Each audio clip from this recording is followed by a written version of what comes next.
Hello, everybody. We should be live. Ed will be joining us momentarily. Let me get my chat pulled back up here. Uh, sorry, uh, you may get some coughing. It's not coronavirus. I was trying to finish my cigarette real quick before the stream. Went the wrong way, and sure enough, as soon as Chris ended his, I could not stop coughing. So thank you all for joining. Griffin Fish Room, Alien World Aquatics, Miss Fever is here. Don't have my mouse with me, so I'll just have to do this the old-fashioned way. Big J's Fish Keeping, the Zen Ginger, Mark Von Wisco, hello and welcome. Thank you for joining us tonight. Recon 338, Sherry Kramer. Thank you, Chris, for sending everybody over here. Multi-Tank Addiction, I appreciate that, brother. Excuse me. Anna's Hobbies, Chewy LTD, Recon 338. Sorry, I was just checking my phone to make sure that wasn't Ed having an issue with the link to get in the stream. Sorry about the advertisement scaring you, Recon.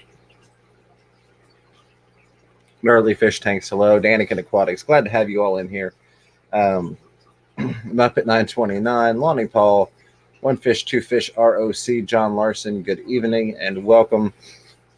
Still waiting on Ed. Hopefully he gets the link soon. But I appreciate you all showing up. I had a lot going on at home. Of course, with everything that's going on with the virus or whatever, and then with fish tanks and work, it's all been kind of hectic.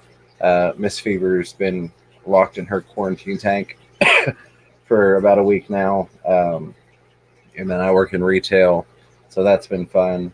But she has to be away from the kids, so my mom has been watching them while I go to work, and then I've been trying to watch them and take care of everything. And let's just say without them having school to burn off some of that energy, I think they're going stir crazy, and it's showing in their actions, which is driving me absolutely nuts. And now my Google Assistant thinks I need its help. There we go. We'll get rid of that. So I haven't done any videos yet. I've done a lot around the fish rooms and set some things up. Set up 5 guppy tanks on the 10-gallon quarantine rack. I'll still have, I think, 4 tanks on the bottom. And for anybody who's not familiar with that particular setup, I've got a rack. It's about 4 foot across. It is 4 rows of 4 10-gallon tanks, so it's 16 10-gallon tanks on a rack. I will be doing a video on that, which is also going to be the update on the Amazon LED lights that I did many months ago. And I actually ordered in another set that I need to set up, but I haven't set them up yet. So I will be doing the update on that I've mentioned before. And you all can kind of see how the plants have progressed from when I set that up to this point. I am super happy with them. I mean, they're like, it's $54 for 4 dual bulb LED 4-foot shop lights. So it comes out, and usually there's a $10 off coupon, so you can get it $45 for 4 sets of lights. And they're a white, they're not really yellow. Okay, I will drop the link in here.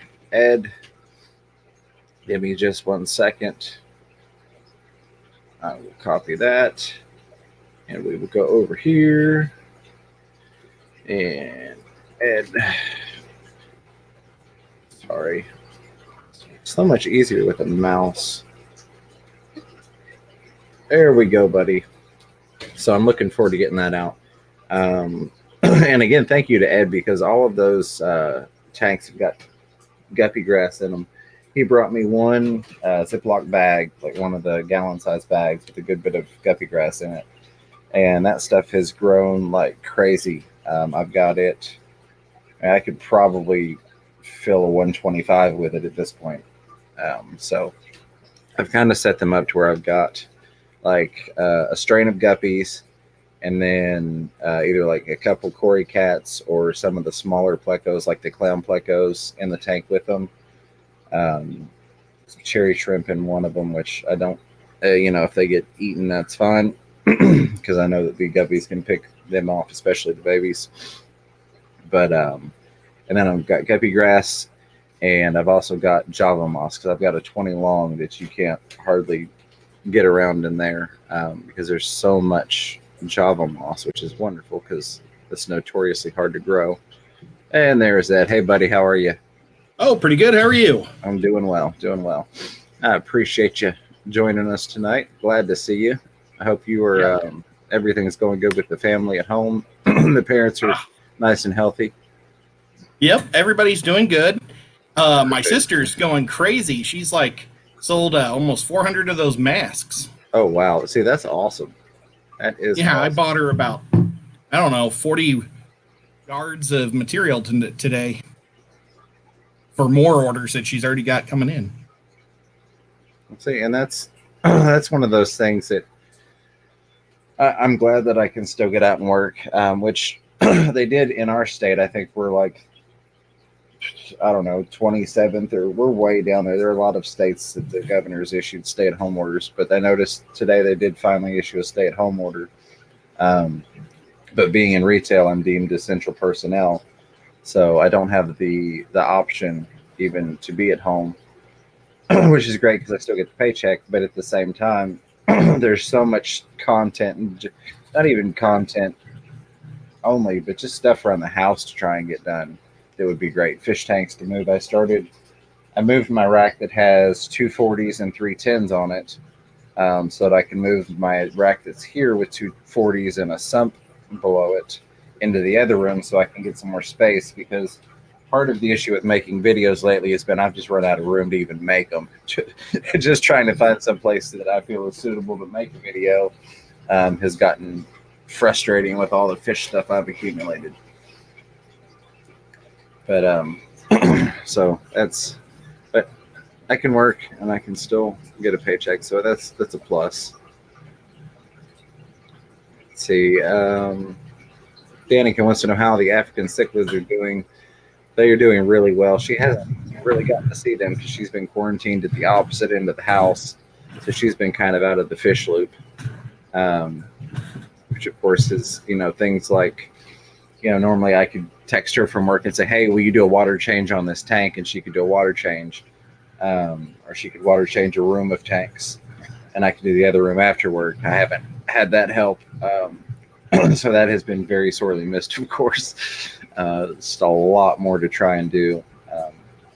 I definitely want to get some videos out, and I'm sorry it's been so long since I've put out a video, but there's just things that come first, the work and the kids, the health of the fish. I kind of had an option at one point this week. Do I make some videos, or do I do these water changes that very desperately need to be done and take care of my fish? And so I took care of the fish. I'm not sorry I did that, but I'm sorry I didn't have a video come out. Well, I am so sorry that I was late. I was doing water changes myself and listening to Chris. And then when I heard him say, well, let's go over to Fish Room Fever, I was like, holy crap. I thought I had about a half hour to 40 minutes still. No, it's no problem, buddy. I appreciate you being here. Let's see, what else have we had new? A lot of stuff going on. The blue-eyed lemon plecos that I picked up about a month, probably 2 months at this point, 2 months ago.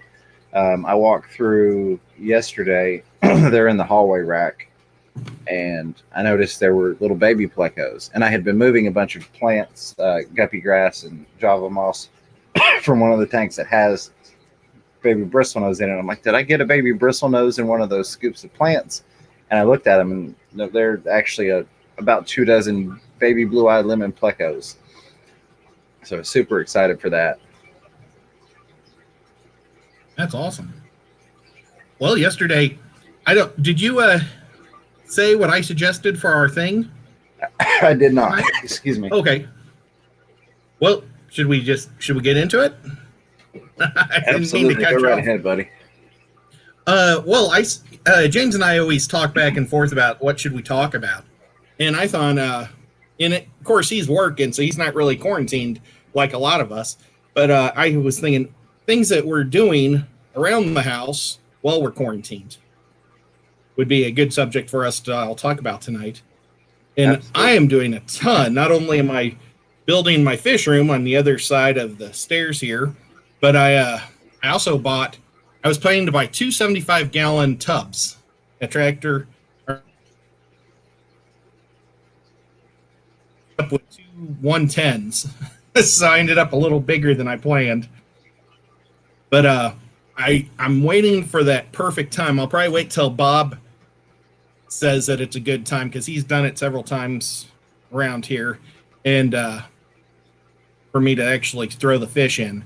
But I'm going to start the plants off now and get the water running. Absolutely. That's an awesome idea. I actually was considering earlier today. I've got a metal rack that came from some tank, and I don't know who would be calling me at 1 o'clock in the morning, but I've got it laid out on its side right now on the porch. And I was like, that would be a perfect platform for just like the plastic totes, because I've got a couple plastic totes that I tried to do a tubbing thing before and it didn't work. Just kind of on a smaller scale. So I may do like you're saying, smaller than what you're doing, but I may try and set up a couple totes on the porch and see how that goes. You can get some really cool pots, like planters, Yeah, for like small trees and stuff. And you can even throw something cool in there that would grow out of the water. That'd be really neat. that would be awesome. But actually have fish in it, I may get with my mom on that. She's got a lot of like porch plants and potted plants and stuff like that. So I may see if she's got any recommendations or anything that she's got extra of, if you will. That's a good idea. I like that. Thank you, Ed. Oh, yeah. So Pugimus Maximus, hello, says at Chattanooga, Ed, how many bandanas do you have total? Oh, geez. I've been wearing them for years, so I've got a lot of them. A lot of them I don't put on because they're too small, because they're like, it seems like when you get one that's a free one that advertises something cool, they're always like 4 inches short on both sides. Like I've got a vodka one that's super cool. It's like a vampire drinking vodka or something. Nice. Can't wear it, but this is my Cthulhu one. I don't know if you guys can see it. Oh, but they're little. Now. Awesome. Yep. They're little octopus Cthulhu heads. Recon 338 says, so I'm witnessing something odd at the moment. Treated a sponge filter with peroxide for BBA the other day. BBA turned red, and now there's a pleco munching on it. Yeah, absolutely. That's actually pretty common. Once you treat it and it turns red, generally you'll have something in the tank that will eat it. Shrimp love to munch on it once it's red. There are quite a few different fish that once you've treated it and it dies and turns that red color, they will start going to town on it and cleaning up the mess. Then, oh, goodness. Oh, there it is. Mr. Fisher says, Chattanooga Ed, where can you buy your sister's face masks? I asked her to give me a link last Thursday, and she said she had too many orders for me to advertise for. And so I've asked her, or I got the material today, but I forgot to get her link.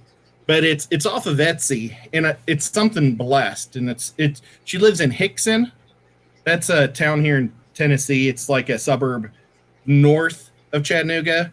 I kind of live northwest of Chattanooga. So it's, just suburbs. But so if you go to Etsy, see something blessed with Hickson, that's her. And she's doing a lot. She's doing lots of nurses, and she tries to do fun ones. And that's awesome. And that's cool that she can, she's finding an opportunity with everything that's going on to be able to have like a little startup business, if you will. Yeah, she's back in college, but since she's been sent home, that's all she's doing now.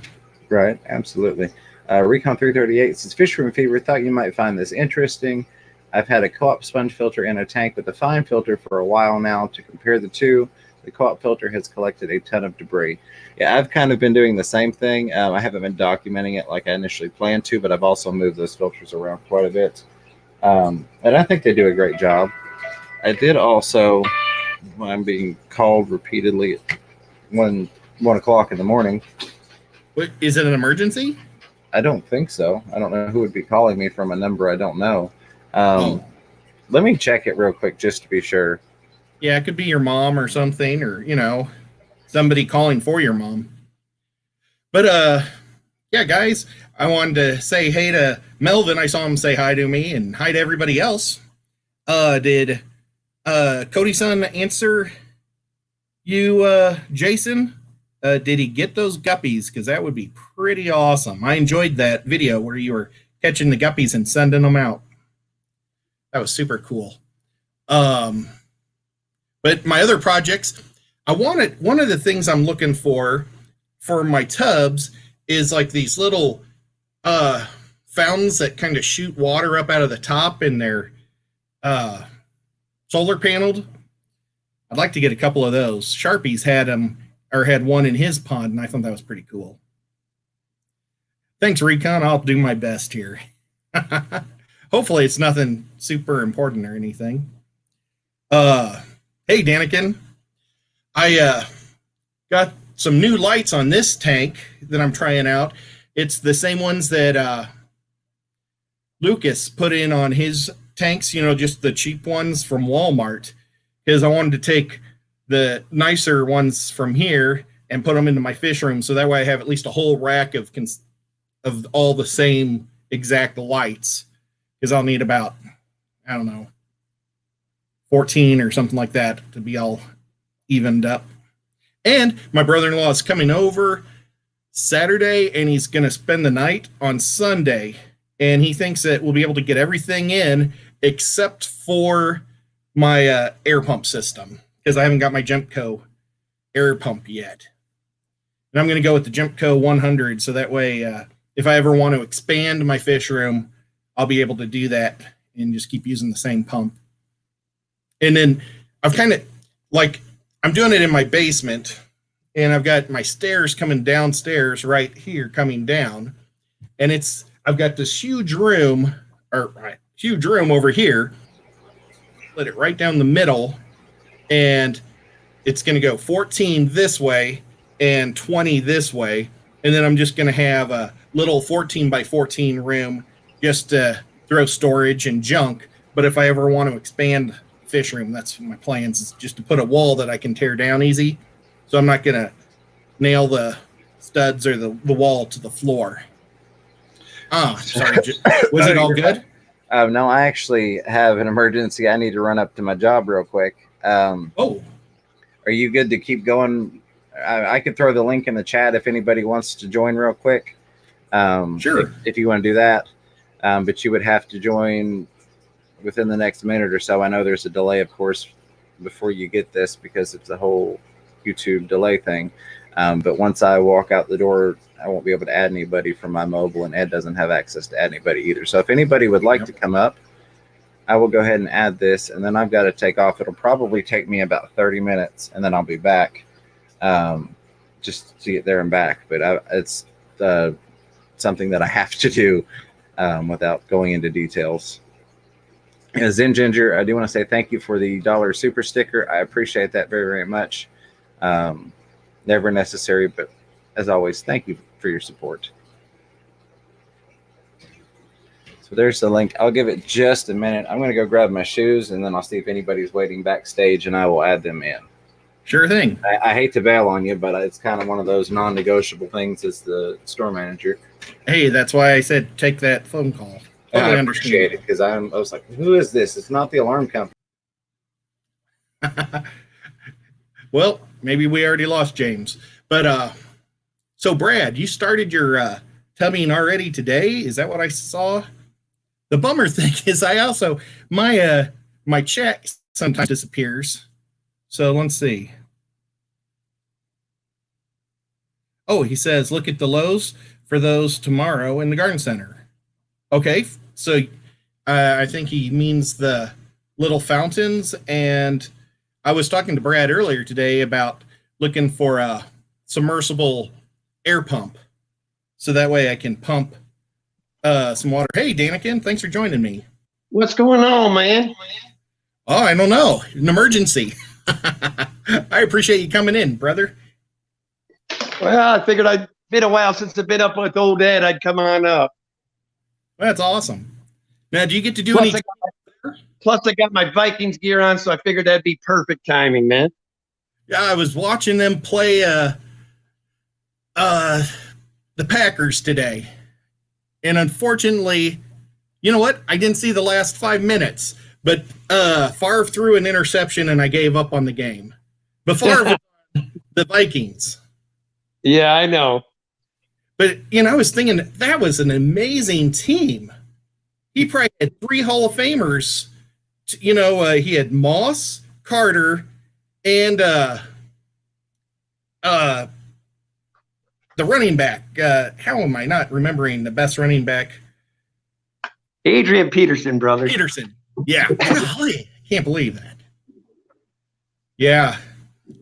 I can't believe they didn't win a Super Bowl with that group. You get used to it when you're a Vikings fan, man. Well, that's how it was with the Chiefs. The only time the Chiefs won a Super Bowl before this year was when they played the Vikings. That's kind of bizarre. I didn't get a chance to look. Where are you at on subscribers now? I think I'm about at 350. I've been really holding back all my content till I get my fish room done, and then I'm just going to start pumping out about 3 to 4 things a week. Just instead of putting one thing out every week, I just rather go to town at once. You'll get there, man. Yeah. But yeah, sorry guys, I didn't mean to talk about football. Football is one of my huge loves, so. And I didn't mean to start it with bringing up the Vikings. Yeah. But well, like I was saying, do you get to do any tubbing out there in Portland? We're starting to get them out now. I've already got mosquito larvae. Oh, nice. So that's what I use them for mostly, daffia and mosquito larvae. Then I get some scuds occasionally. Oh, that's awesome.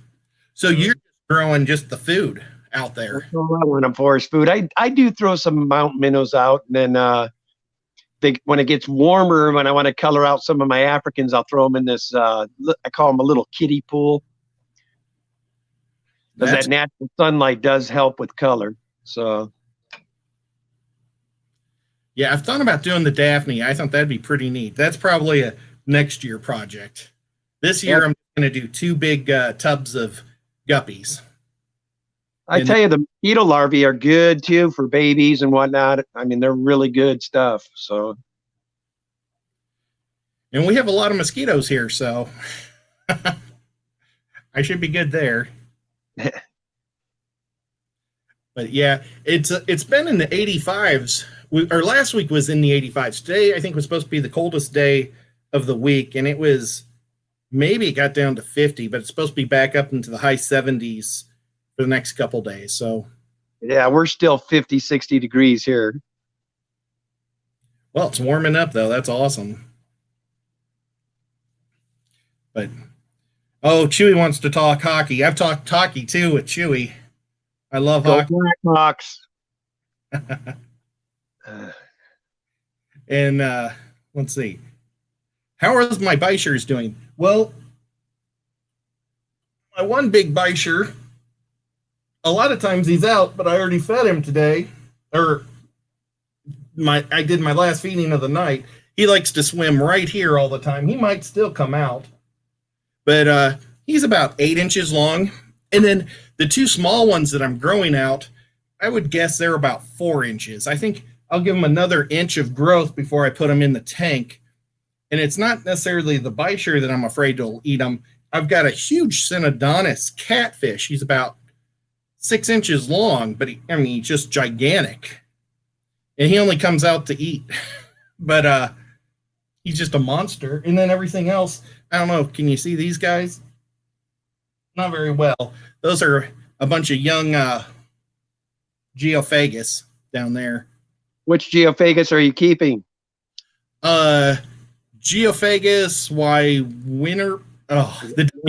Yeah, those are gorgeous. Yeah. Yeah, and well, I actually have 4 threadfin acaras also in there. That plant you have in there is amazing, man. What do you have growing in there, Ed? What's that? What's the plant you have growing in there? Oh, this up here is just a whole bunch of water sprite. Wow, that is growing, man. Yeah, I've got water sprite just grows like crazy for me, but I figured I needed a plant that they wouldn't dig up. Right. I only put a few in there a couple, like 2 or 3 months ago, and I mean, the whole thing is now packed. I'll probably put half of that outside. My Molly tank that I normally do streams in front of, you can't see anything because all the plants are so tight at the top. You can only see the mollies when they're coming right up against the glass. I mean, you can see it with my eyes here, but on camera, it just everything goes dark, just like this. Right. Camera. But get yourself some catfish in there. They probably love it. yeah. Well, I just have I'll have the 3 Bisher I'll have in here, and the Synodontis. I'll probably put another couple Synodontis in. Yeah, that'll look good. So, Yeah, and answer to your question, Chewy, I do plan to keep some native species. A friend of mine, Roland Holtz, and I are about another month or so. We go to there's a stream out by the coast, and I'm going to get some sticklebacks and keep a tank of sticklebacks. That's cool. What do they look like? I used to back east. I used to get them just in my bait, with my bait. They're kind of a cool little. I'd say the max is about maybe 3 inches, and they get these cool colors on them. And then they got these little. They're called stickleback because their top dorsal fins are all look like little stickles, but they're cool little fish. I'd say they're shaped almost like a cichlid, kind of a cool looking fish. Yeah, I was drove by a bait shop today, and I was thinking about going in there and just looking at what the fish they had in there. When I was keeping fish in, Illinois and Wisconsin, you get all kinds of cool stuff in your bait. I mean, I kept a lot of fish out of my bait. Where in Illinois did you live? Rockford. Oh, okay. Yep. Up north. I was in Columbia, Illinois for a few years. Oh, were you? Yeah. Yep. I spent a lot of time up in Wisconsin, though. I still got property up Lake Castle Rock, Wisconsin, up that way. Matter of fact, I plan to make a trip if they ever loosen this stuff up where we can fly, where you can, I want to go back home. I haven't been home in almost 2 years, so. We used to go to Egg Harbor all the time. Oh, that's nice up that way. Yeah, do the fish boils and go fishing and just have a good time. It was one place where I could watch every so often, they'd have the Milwaukee games on, and that was back when they were in the American League, and I could watch some Royals games up there, and that was kind of fun. But good times. I always like to go to the Brewer Stadium. It was a nice stadium too. So. Yeah. Wrigley, I went to that quite a few times. I went and watched the Sox a lot. Yeah, I've never actually been to Wrigley. I mean, or in Wrigley. I had a friend that went up to Chicago to become a veterinarian. So he was going to some veterinarian school up there, but he was literally down the street from Wrigley Field. And it really sucked when you'd go visit him because there'd be no parking at all at times. You'd have to park like a mile away and walk to his house, or, an apartment.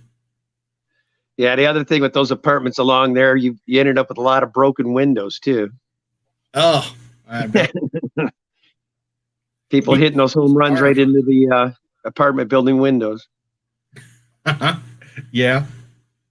Well, he was in the basement, so he was pretty safe. His windows were like this. But hey, Pam, thanks for joining us. Hello, Pam. Well, now are you stuck at home, or are you able to still? No, I'm one of the critical. It's been a rough week. I've been at this job for 2 weeks. I signed on as the sales manager at Airstream Adventures Northwest, so we sell nothing but Airstreams.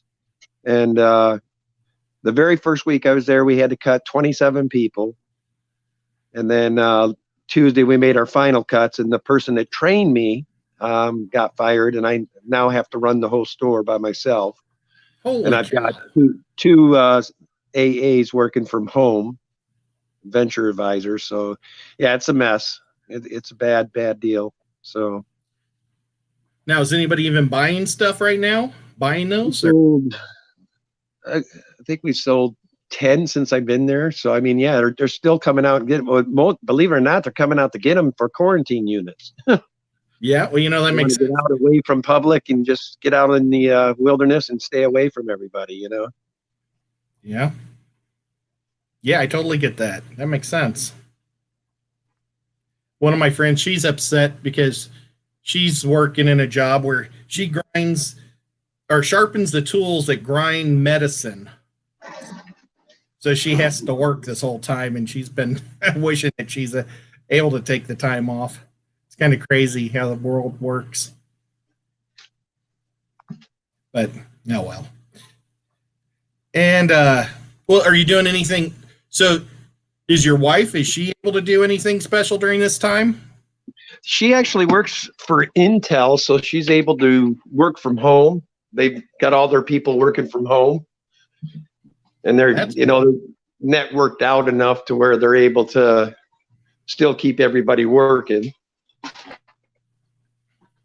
That's cool. Well, what's your next big project? You've done finishing so up much. the main fish room down there. That's got to build racks for 135s. So then we're gonna probably get out, all the big fish out in there, the mud skippers, all those guys. It's going to be eventually it's going to be my studio for my YouTube channel. So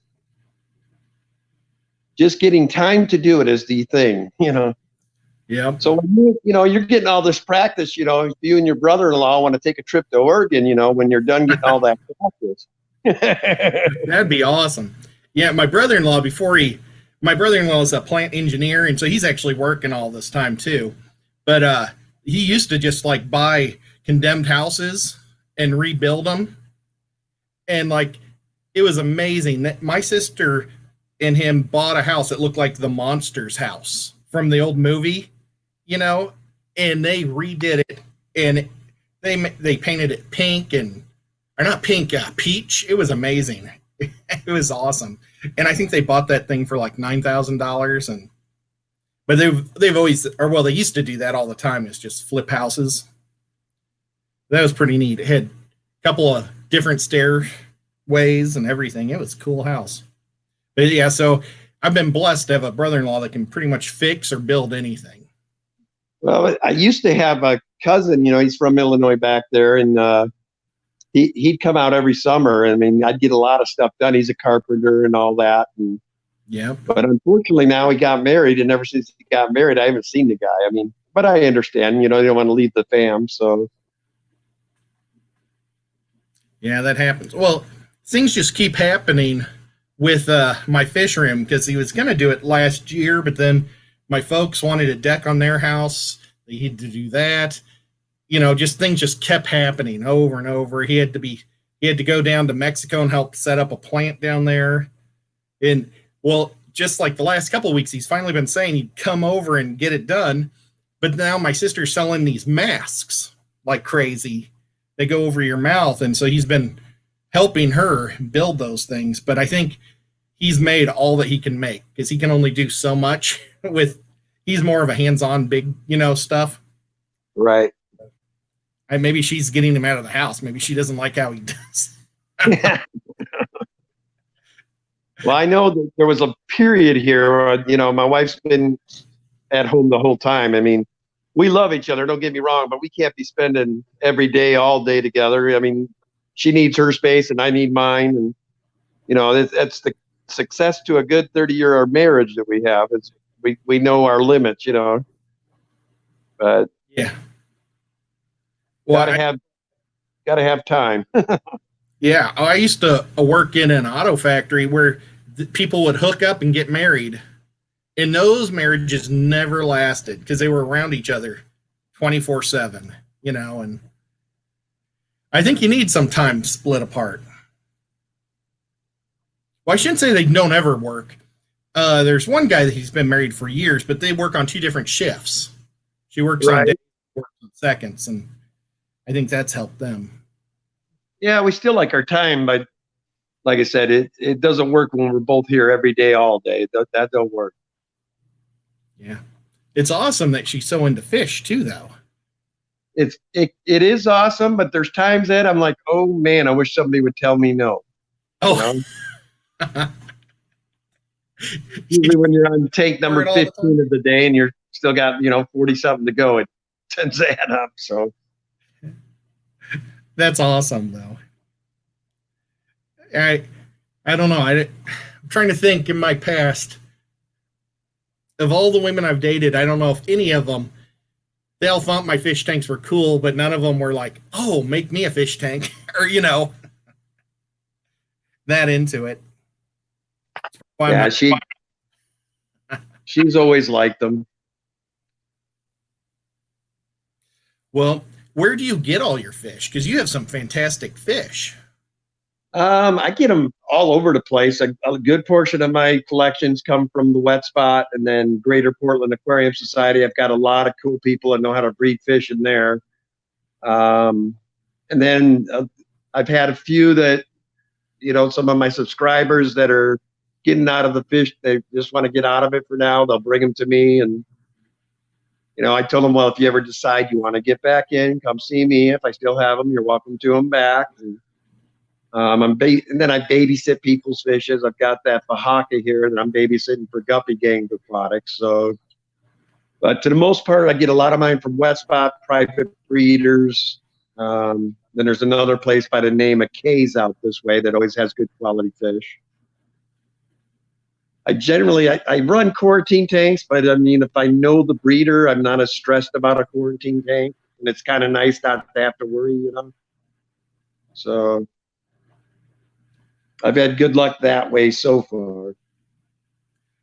Yeah, you really are blessed in a good part of the country. That corner has a lot of great fish people. Or, you guys have some good clubs up there and a lot of great fish people, it seems like. Well, Chris from Multi-Tank Addiction, I know he's been talking. He's maybe going to try to open one up in Vancouver, too. So that would be another club. But I know we've got Willamette Valley, which is down south in Eugene. Then we have the new one in Salem. They just did that one starting last month. And then my club, Greater Portland Aquarium Society. And then there's one in Seattle. Now Chris is talking of doing one in Vancouver. I don't know if he's in the chat tonight or not, but I know he was talking with a few people about doing one in Vancouver as well. So he's still here. Is he in here? Yep. That's pretty cool. Well, I originally, when I first moved to Chattanooga, I just wanted to get into another club because I was in the St. Louis club, or it's kind of, I think it's called the Missouri Club, but it's in St. Louis. And, I never really got to enjoy it. And then I hurt my back real bad, and so I was able to have the free time to do it, but then I ended up moving down here. So the closest... Tennessee's beautiful part of the country. Oh, yeah, but we just don't have any clubs. Yeah, and you would think that I've got 2 hours to the south of me is Atlanta, but most of those clubs are saltwater, freshwater. And then if I go north, there's one in Cincinnati that's about 5 hours north of me. And then Indianapolis, that's where Lucas and Haley are, the Circle C or something, Circle Club. They're about 5 hours from me. So I thought about those two. And I would even just go up and get a hotel room and then come back home, once a month, since I'm free enough to do that. Yeah, that's what I'm excited about when I go back east, because Lucas has invited me to come check out his fish rooms. I'd love to be able to do that, man. That would be awesome. I mean, you'd almost need to spend 2 days there, because I can't imagine you're going to see it all in one day with everything. If you really want to look at them. I mean, I'm the kind of guy, I don't just like to go into a fish room and just breeze through everything. I want to look at every tank, but that's kind of why I am. I mean, I want to look at every tank for a good 5, 10, 15 minutes each tank, So what fish are you planning on putting in your new fish room? And do you have anything that's on the list you really, really want now? Or Well, you see, my big goal is to try to get fish or guppies that I can try to win ribbons in the oh gosh, GF the L. Wait, what is it? It's the Guppy Society. You know, right. GF. Oh my gosh, now I can't think of the letters, but they have like shows all across the country, and people mail their fish to the different shows, and then you try to win again. You know, they compete against them, and I mainly want to just compete in the Deep South one because it's right here in Nashville, and then maybe there's one in Florida, and I think there's one in Texas. I could hit those, and then St. Louis. My family in St. Louis, so I could go back to that one. Well, shoot, you got James, you got Rack down there, you got Bob Kaler. I mean, you guys should just get your own club going. Well, we kind of started that. We all got together, and we're calling ourselves the East Tennessee YouTubers, and we had a blast. There was Sean Peck was also in there, and Ginger. God, he's one of my wife's and I's favorite. He's awesome. Oh, he's so cool. Yeah. And he loves to play games too, like board games. And like that's a big thing that I miss when I moved out of St. Louis because I used to play board games all the time. And so he's invited me to come play games, but with all this stuff going on, I've only got to play with him once so far. So, but I told him as soon as I get the fish room done and there's no more quarantine, he can come down and we'll do a game day in my fish room too. So are you and James thinking about going to Aquashella Chicago or? Well, I know that was on our plans was to do both the Aquashellas, but now that the Dallas one has been moved over Halloween, we aren't for sure if we're going to do that. Yeah, because the still going to do Chicago. What, August? Actually, I think that's in September. Is it September now? I thought for some reason it was August, but. You know, I'll have to check that out. You see, I normally have a list of events that we go through on this show every week, and we just stopped doing the events because everything's being canceled. So I normally have this pad of paper I can just lift up and look, and I don't have it right now. Yeah, I'm pretty bummed out. I was gonna get to meet Big J down at Sacramento, and that got canceled. Now we got the notices, and they refunded our money yesterday. So. Yeah, I need to cancel my hotel rooms for Chris and James and I for Dallas. I keep forgetting to do that. Yeah, I canceled that yesterday too. Marriott's usually pretty good about it. So go to the Aquashella in Dallas? I wasn't. No, I couldn't hit that one. No, I canceled for Sacramento. Yeah, so. Sacramento would have been cool. Well, I'm kind of a cichlid guy, so that would have made sense, that one for me. Well, Griff just said that the Deep South Guppy show's been canceled. That was the 1st of August.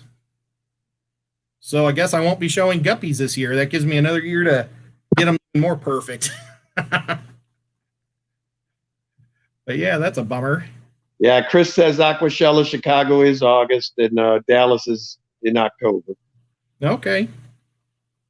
Zen Ginger, of course, knows everything, and it's August 8th and 9th. Okay. Well, I'm pretty sure that I'll be in Chicago, unless this illness is still going on. Hopefully it won't be. Hopefully they'll find a vaccine by then. There'll also be a Guppy World Association Club. It just disappeared on me. IFGA, thank you. That was what I was trying to say.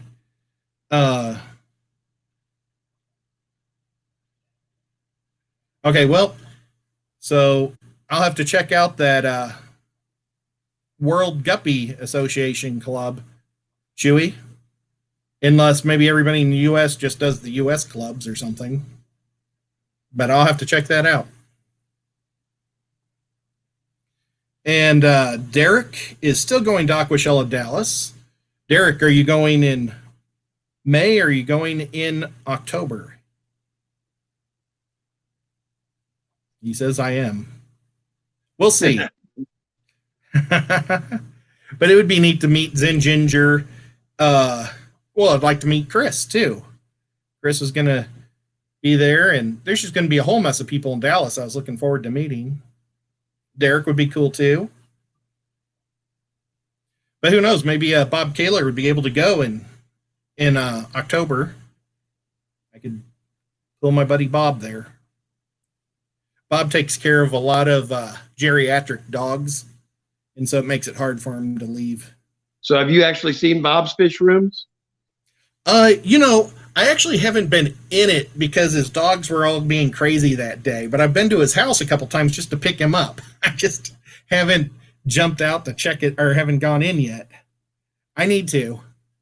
He's got some cool fish, man. Wants to kill me. What's that? I said he's got some cool fish. Oh yeah, and I've been with him on a lot of them when he bought them. It was pretty fun. We've gone everywhere together. We've gone to all the pet stores or all the fish stores as far south as Atlanta. Our next stop is going to be Birmingham, I think, is going to be our next run of stores. And we've pretty well been everywhere on this side of the state of Tennessee, Nashville, and east. We haven't been to, Memphis. Memphis is a really long drive. That's like, because, our state's real long and skinny. Right. It's all the way on the other side. That might be a 7-hour drive just to get to Memphis. Yeah, if I get down to Arkansas once in a while, then I'll swing around, if I ever drive back, I'll stop in Arkansas. So take that way through and stop in and see you guys. Yeah, that'd be cool. Well, then we definitely go over to Memphis and visit you. But we've been talking about taking a trip to Memphis to meet Sand Creek also. Because he lives down in Mississippi, so he could come up. I guess he doesn't live too far from Memphis.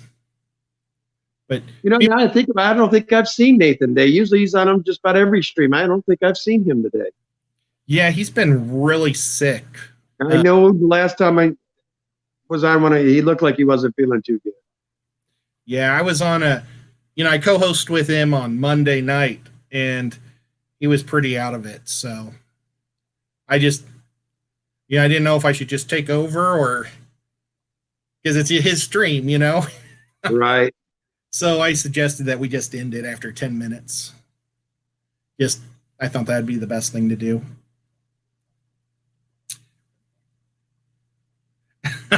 7 hours to Memphis does sound like a song. One that was wrote in Nashville. So you should have old Scott from Alien World Aquatics go ahead and sing you a song about it. Have him write you one up. Yeah, and I got to meet him. He is a super cool guy. The bummer thing about him was, he lived so close to the convention or the show that we went to. He wasn't there much. He was at home, and stayed at the hotel. We all hung out. We played games. We went out to eat together and had a good time. And the poor guy, we didn't see him till Saturday morning. We hung out all day Friday and Friday night. But yeah, and it's a shame because they were setting it up for a lot of us YouTubers to be there. James and I had the whole penthouse to ourselves, and I got 500 bottles of beer in that place. No kidding. Well, that's just about any fish convention, though. They always got lots of bottles of beer, man. But they're two guys. Felt really bad. Yeah, when we went to the AGA up in Seattle, the VP room got basically overfilled, so everybody took over the lobby, and you saw guys walking in with cases of beer on their shoulders and stuff, and they took over the entire lobby. We were all down there, and just beers flying everywhere. It was something else. You would have thought you were at a college frat party. I mean, that's the way it was. Well, that was kind of like the UAW conventions that I would go to those all the time too, because I was office there in the UAW for years. And Miller was in the UAW, so we always had all the Miller that you could drink. It was a lot of fun. I miss those days. But How you doing, Kim from Moonstone? Didn't see you sneak in there. yep, she says Ed so LOL. Let's see. Ginger says he said whoops, and it just skipped on me. Said yes, he was okay. Oh, I think maybe they're talking about Nathan. Oh, okay. I'm not for sure who they're saying is okay. Moonstone, he was in Bob's stream this morning. Okay, I bet they're talking about Sand Creek. Well, Redfish, Bluefish, where do you live? Yeah, I was at the AGA Seattle, absolutely. yeah, you guys are really close to each other. I didn't know that about him, or him and I would have got together by now. For some reason, I thought he was back east somewhere. Oh, he's in an island somewhere. Is it? He lives on an island off of Seattle. I think he like. Okay, never knew that. Well, Redfish, we're going to have to hook up here soon, man. Yeah, I love his streams. He's like the smartest guy on YouTube. Well, except for Chewy. Chewy just knows everything. But well, the thing about Chewy is it don't matter what you're talking. You talk about hard rock, he knows it. You talk about fish, he knows it. Yeah, you talk about hockey, he knows it. He knows it. Yeah. But Jason from Redfish Bluefish, he's like the scientist of the group. How he spliced genes, or not, I don't know, it's gene splicing, but plant splicing and growing them from the cultures and stuff. I'll be there. He helped me win that aquascaping contest I did, because we were given all the supplies and everybody was like allowed 3 rocks and 3 plants and 1 stick. And I took the smallest stick. The girl said these rocks are the worst rocks and nobody take them. So I took 4 of those and I took 1 plant, and it was one of those stem plants. And I made it look, everybody else made like a bouquet, in their tank, and I made a landscape, and that's why I killed it. Wow. I made it look like the side of a mountain. And as I was driving up, I was driving through the Appalachian Mountains, just looking at the walls, getting my idea for the escape. What's going on here now? I lost my, there we go. Oh, maybe Redfish Bluefish invited me to come visit if I stay at the Hotel 8. Or maybe that there was you go. And then you'd be about 3 hours for me, so I'll come pick you up. That'd be cool. Give you the grand tour down here, take you to Wet Spot, all that good stuff. That would be so cool. Yep. Boy, you guys just have so many people. Because yeah, we got lives up there. Well, you got Moonstone lives here by us. She's in I think she's in Lake Oswego, which is about 10 minutes, 15 minutes from me. You got Natural Aquariums, Ryan. He's maybe 10 minutes from me, 15. He's up by Chris at Multi-Tank Addiction. And then, of course, you got Chris at Multi-Tank Addiction. Now we find out we got Redfish, Bluefish. So there's a few of us out here. Then we got Corey, of course. And yep. Luckily, Jimmy moved out where we are, kind of. He moved back to the Midwest. You have Steam Font also. Yeah, we got Steam Font, Bob. And Corvus. Joel. Yep. Actually, Joel was here. God, I'm trying to remember now. He was here it's probably been about a month, but he came and shot my fish rooms. He hasn't posted them yet, but he's that guy shoots a lot of video. Yeah. Well, it's kind of weird. You guys have so many there, and then we have like a whole bunch in Tennessee. It's almost like there's 2 mega groups of YouTubers. And then there's actually a whole bunch in Missouri too, which is kind of weird. They're smaller guys, but I've noticed a lot of Missourians. Big J's up in Cali. He's down in Cali, so he's not. Yeah, he's a little more drive from. He'd probably be 18 hours or so to get to him where he's at. Ouch. Jess is kind of close. She's in, I think, South Carolina. She just came on. Hi, Jess. How you doing, Jess? One of my buddies lives kind of close to her, so I'd like to go out there anyway. And I'd like to go Megalon. I can't speak tonight. To Megalodon tooth hunting. That would be fun. Carolina. See, if you drove out here, you could stop on the way and see Pam too. She's over there in Montana. Yeah, I do plan on trying to do that this year. I was planning on trying to go see her, and I was going to go to Priscilla's shop on the way up.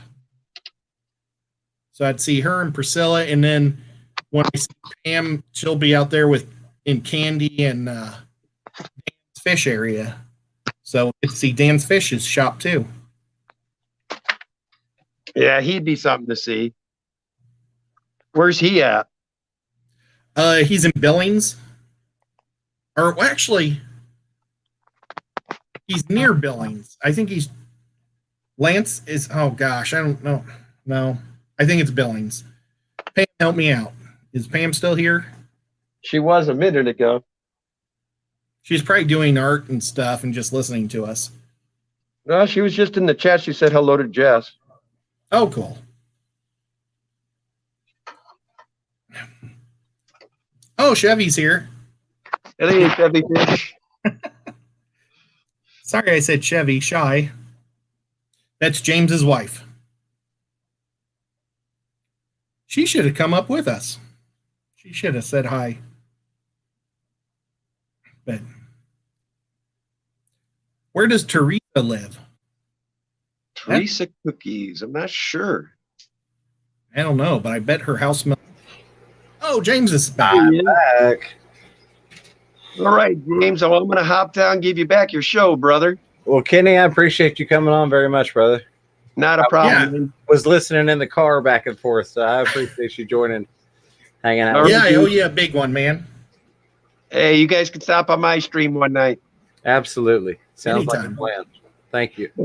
Before I get off, James, did you know Moonstone hooked me up with a Fish Room Fever shirt? I got a couple of your shirts out here now. No, that awesome.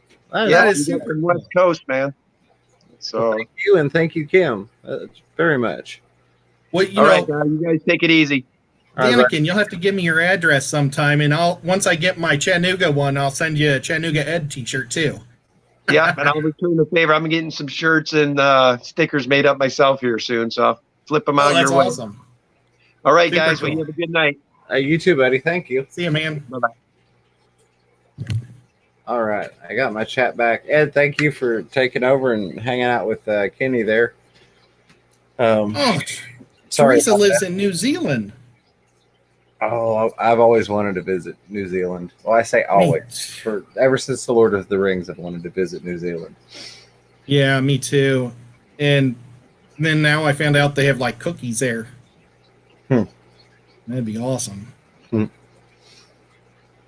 Just so I know at the top of the stream we had discussed your idea was to talk about some things you can do during this whole quarantine and the health crisis, if you will.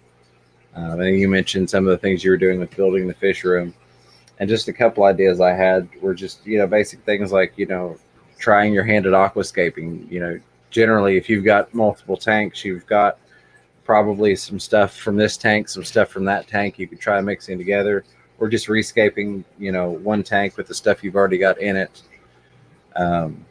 Trying some DIY projects. There are a lot of awesome DIY projects on YouTube that you can look up. And a lot of them you don't even need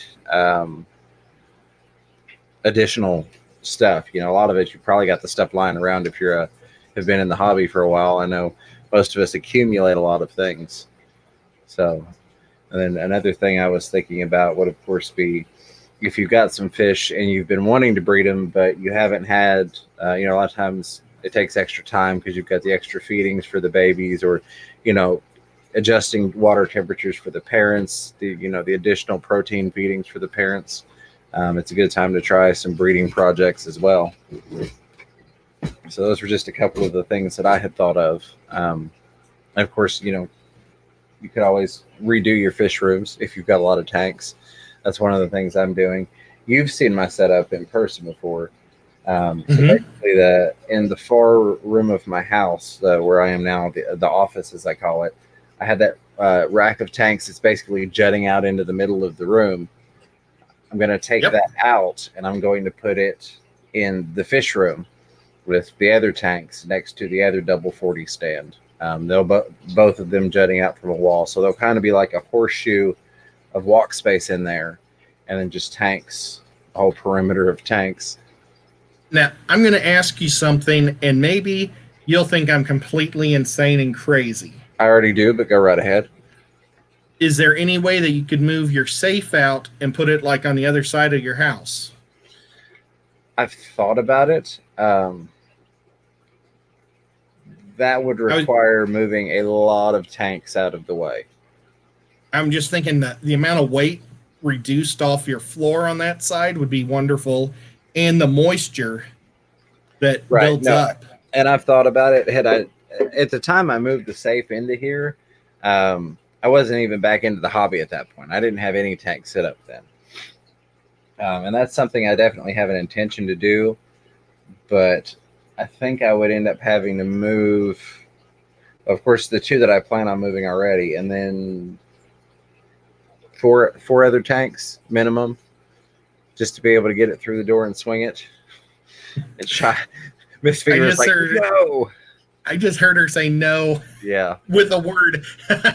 Yes. It was just an idea. Yeah. You can't shoot the guy with the ideas. Yeah. Well, yeah, maybe you can.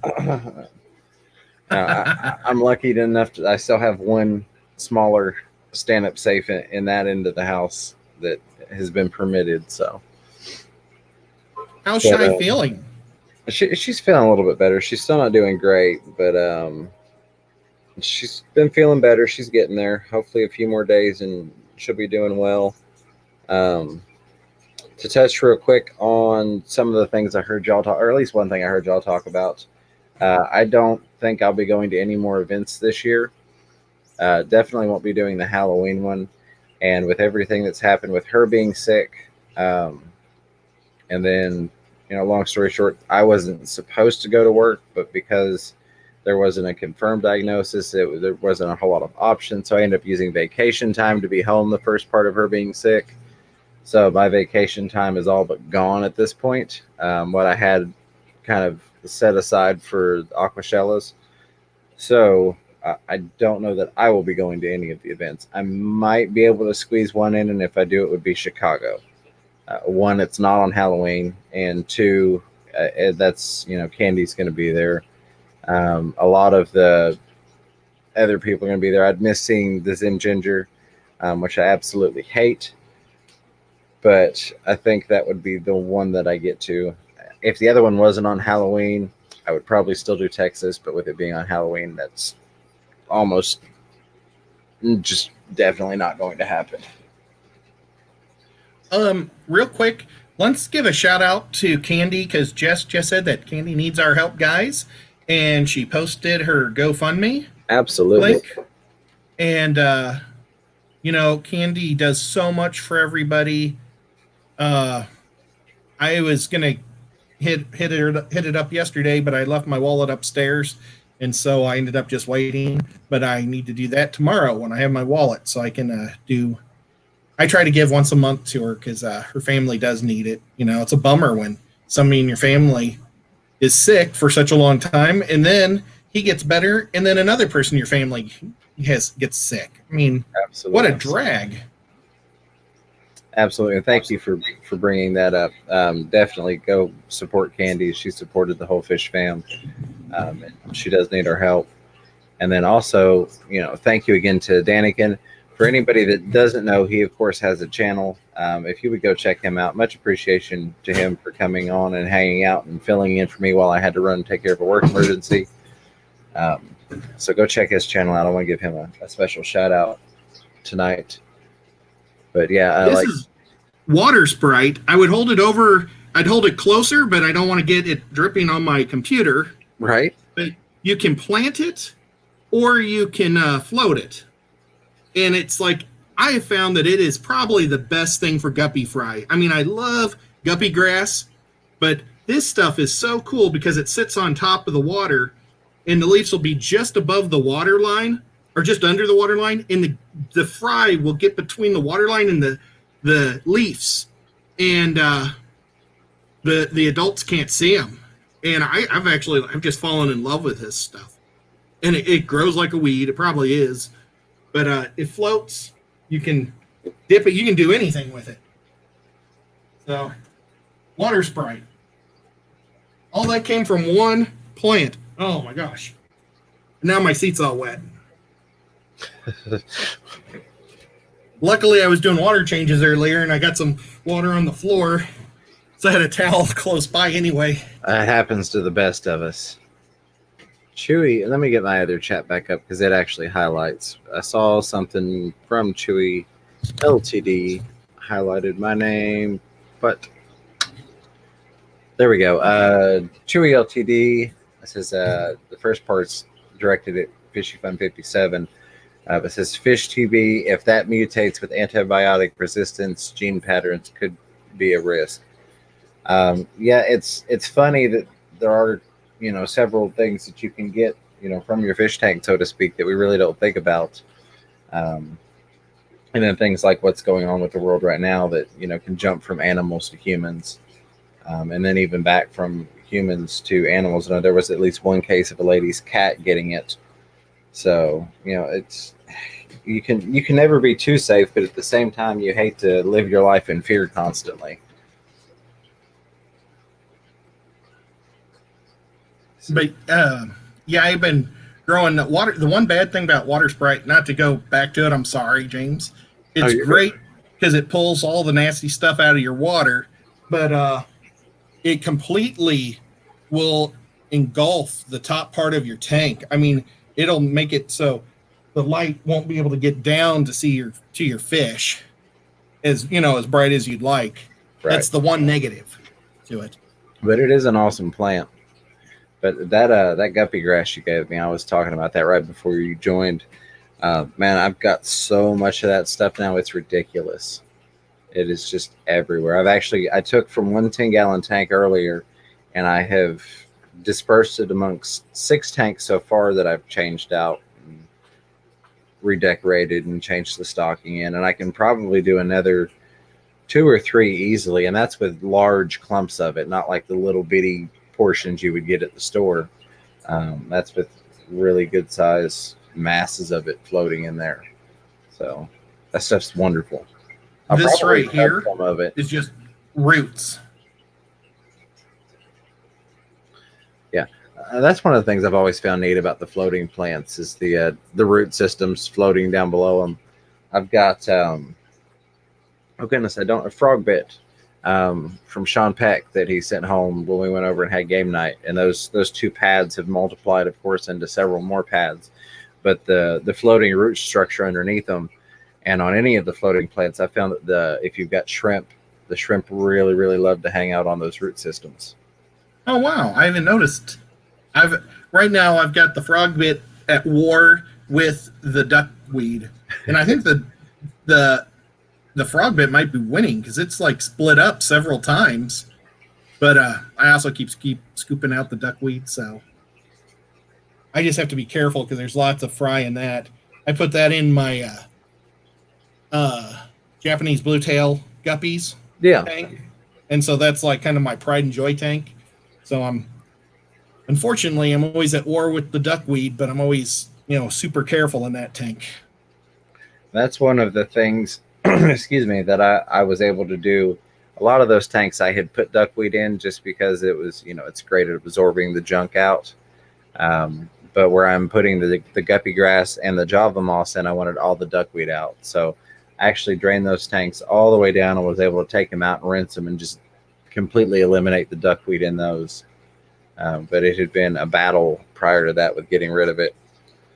I found a couple of I did come up with a neat trick. If you're trying to move some fish from a tank that has duckweed to a tank that does not, once you net the fish and you've got this one fish and all this duckweed that's going to go into this new pristine tank.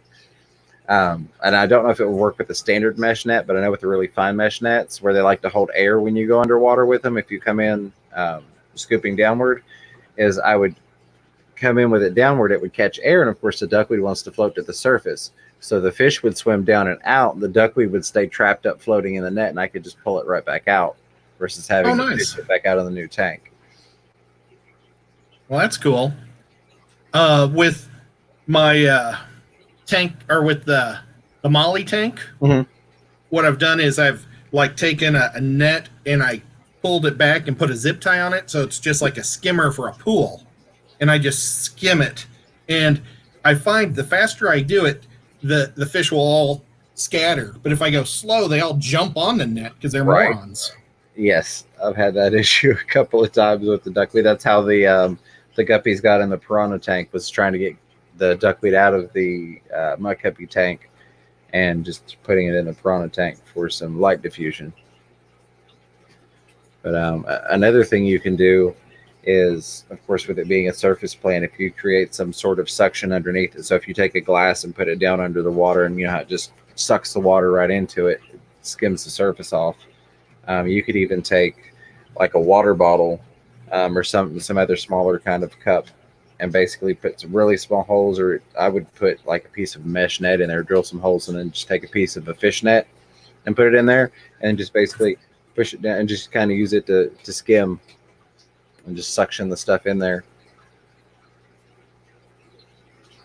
Recon says, I don't know why my water sprite didn't do well. Honestly, I wonder if the filter beating it around all the time had anything to do with it. Quite possibly. I haven't had the best luck with water sprite, but I think it got outcompeted by some of the other plants in that tank. But I've got a couple sprigs that are doing okay, but it didn't do for me like it's doing for Ed. Well, you know what? Originally, I tried to plant it, and that didn't work out very well. And when it broke free from the ground, it went crazy. But I bought it as like a stem plant, like a long stick that somebody cut. Yeah. And it totally different plant from what it looks like when it's growing as a stick straight up. And then this partial out of the water leaf is just totally different. It's really neat. It is. They're I've always found it interesting because a lot of times if I, go through and pull out excess plants out of a tank to kind of get it trimmed back, I'll throw them in another tank sometimes, especially if it's just like, jungle val or something I've got tons of, and just have it in the water in another tank without planting it. And the way that the root system grows and the way that the plant develops is really interesting. I've got some val that it's been floating, and so the roots actually started coming down from the leaves down at the base of the root. So it's got the roots underneath from where it was planted, but then it's floating on its side, and it's got more roots that are forming along some of the leaves. So there's some neat stuff that can go on in the fish tanks that's kind of outside of the norm if you try. I say planting things different ways, but Chewy bets that my water's harder than yours. Well, I even add crushed coral just to add a little hardness to it because I want my guppies happy. Absolutely. Yeah, I've got fairly hard water, but I honestly don't know. It's hard enough, okay? He doesn't have any complaints. Yeah, no complaints. Recon 338 says, Fish Room Fever, have you tried the co-op sponge filter without the lift tube? Just wondering, as I ran it without the tube a while out of curiosity, it didn't notice much difference. I have not. Generally, the only time I will pull a lift tube is if it's going into a short tank and it's a big filter. So, like, I have a couple of the larger sponges like these that are actually in 10-gallon tanks, and those I'll pull the lift tube off of. But usually I like to try and get the lift tube up a good bit towards the surface, because I use it not just for, of course, the filtration and the surface agitation, but also for water direction. So like in my 10 gallons, I'll usually get those sponge filters back into a corner to where they're creating some flow in the tank. They're coming up those two back sides and then they're going across the top and doing somewhat of a circular pattern, just to keep a little bit of flow going through the tank with it. Then That's Moonstone says, Fisher and Fever also had a question about flow with the plants, as in how to keep the mosses from just congregating around the pre-filter over the intake on the hang-on back. So depending upon what you've got, there are a couple different ways you could do it. One of the ways that I found really cool, like especially with the Java moss, is how you would buy it at Petco. Yeah, I don't, and PetSmart may do it, but Petco specifically, you can go buy a Java moss ball, and basically what they've done is they've taken and put it around just a little chunk of styrofoam that makes it float, and then there's a clear piece of fishing line that goes down to a rock. So you get this floating moss ball. It's still submerged, but you can kind of keep it where you want it, because even if you've got flow, if it's only got so much string, it'll just float until it gets to the end of its line because it's attached to that rock. So that would be an easy way to do that. Yeah, it does. I've got one ball that I purchased, and I today pulled out 10 or 11 portions, like bigger than you would get in the fish store portions, and moved them into those 10 gallons. And I've still got half the tank is full just off of that one little floating moss ball that I got that's been just growing extremely well. It completely filled the 20 long from one side to the other. Sometime I'll have to bug you for some of your moss, because I look for it all over. And my pet store has those little screens, that Corey sells them. But I don't want to deal with a little metal wire screen in my tank. Right. And yeah, I'm still saving you some. I've got basically what I was doing whenever I can get with you and you're ready for it, I was just going to take and cut a big chunk off of that floating moss ball and send that with you. And that'll be kind of the tightest, freshest moss because it's really, really compact close to that ball. And then it doesn't get like that ugly stringy, but of course it gets a little bit stringier the further out you go with it. Well, I apologize. I didn't know I've asked you. Oh yeah, no, you're good. It's been something that I think about all the time, and I've meant to give it to you, and then I was going to give it to you.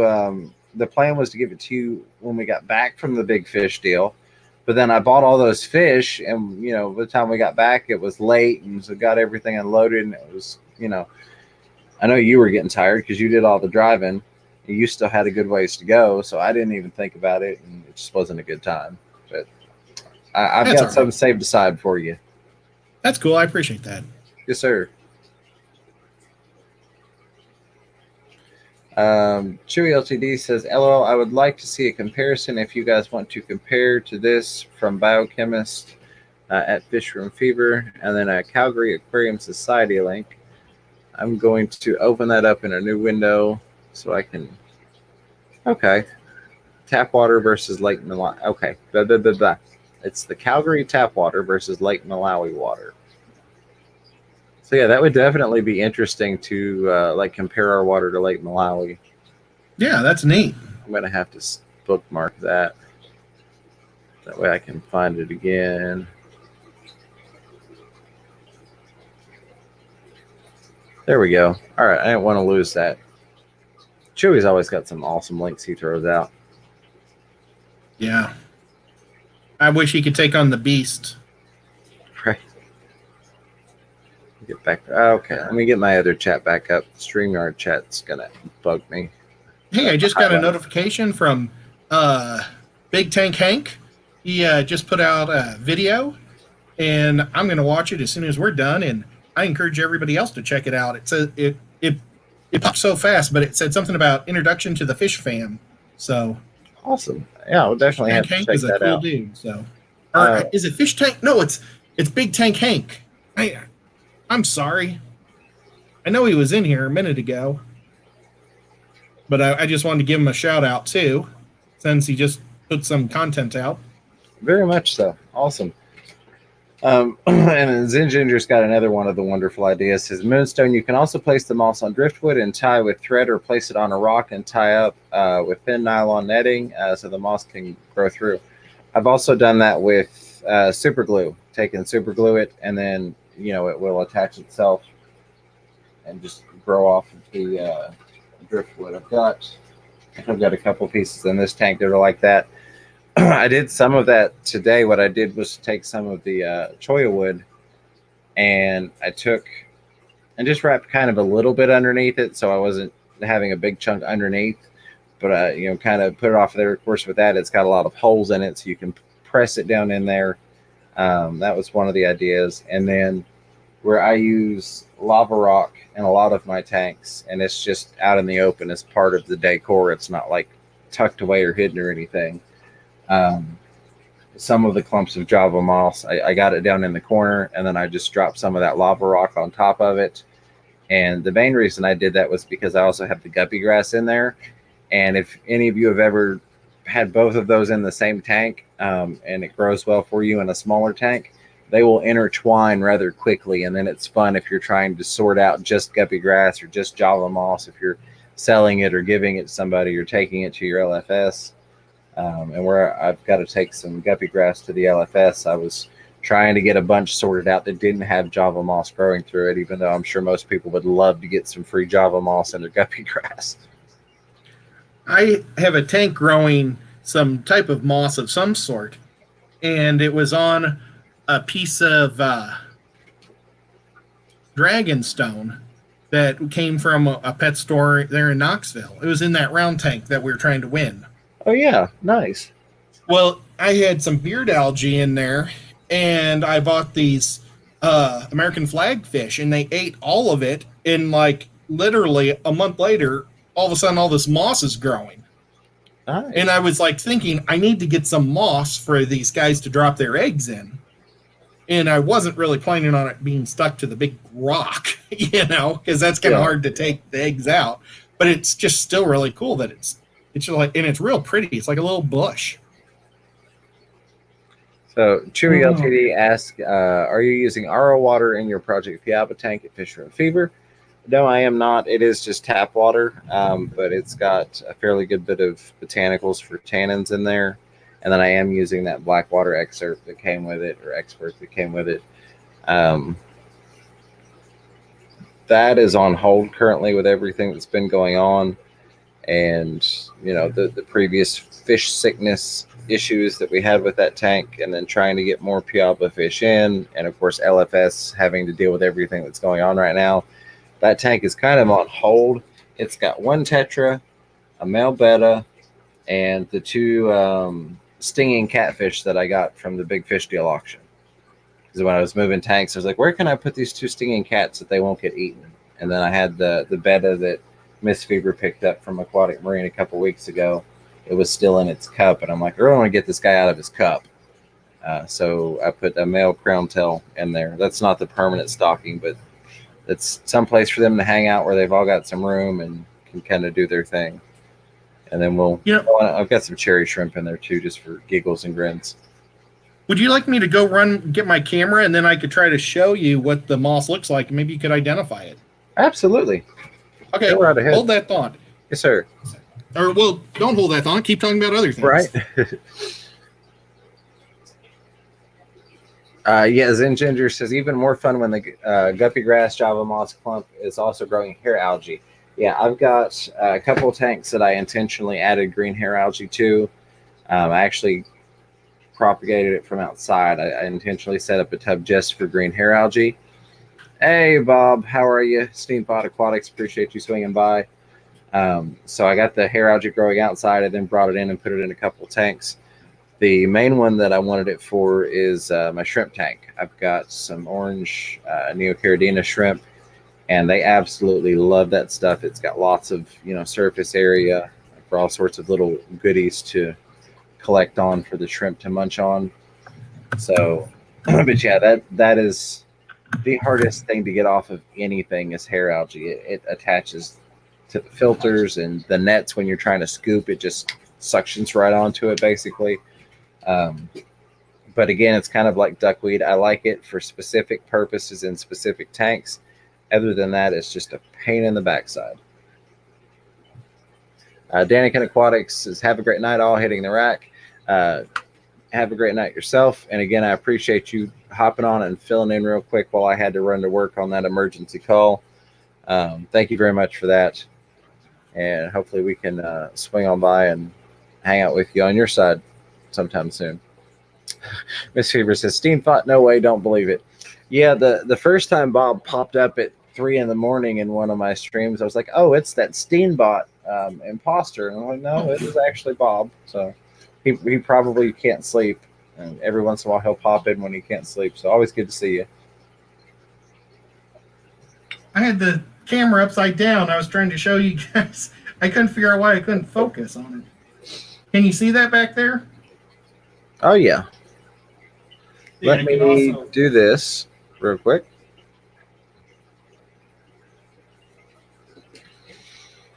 I'm going to guess it is a Christmas moss of sorts.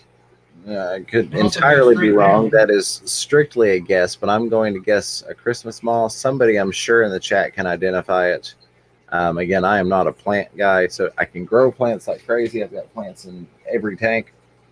Couldn't identify half of them. And that stuff, I've got a couple different batches of it, the stuff that's on the rock to the left of that moss. And I think it's really neat. I also don't know what the name of that one is. Well, it's a Nubius on the other side of the rock. That's a Nubius. Just to the left, where the this is the Lwigia, okay. With the lace Lwigia. It's got the little fingers at the top. Yeah, that's what I've got in one of the tanks. I don't even remember where it came from. It's just kind of it's in there. Yeah, it's pretty neat because those little fingers will break off and start new plants. I did not know that. Now I know how to propagate it. Yeah, but I mean, I would just rather let it grow on its own because it also absolutely goes crazy. This is Aquarium Co-op plant right here. Very nice. I mean, it's grown quite a bit.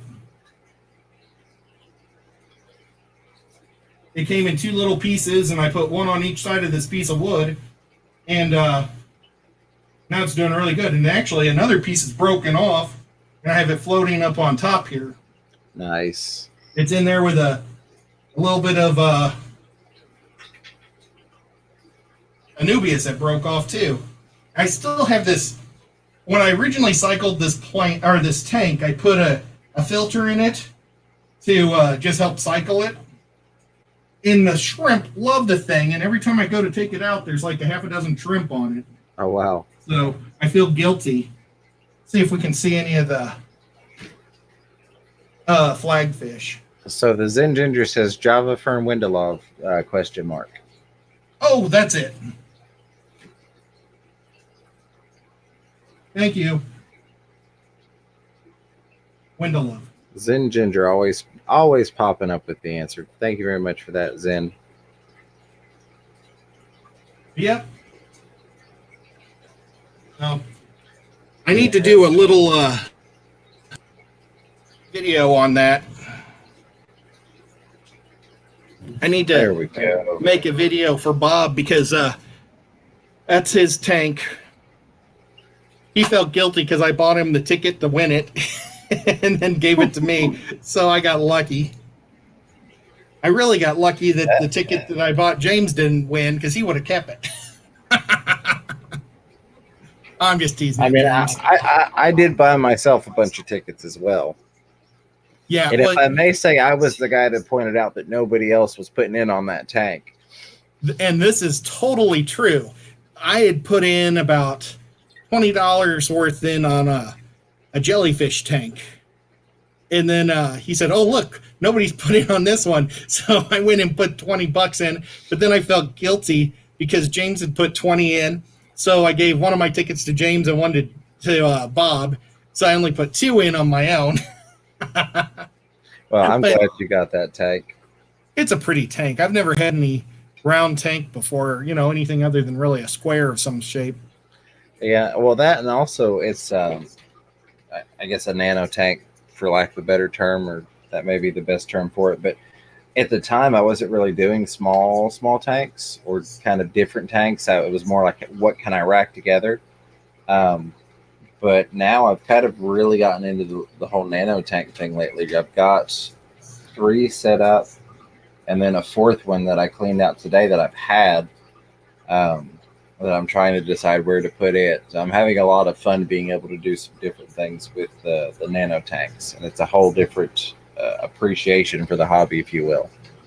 It really is. I'm looking forward to resetting up that tank that we did in Maryland.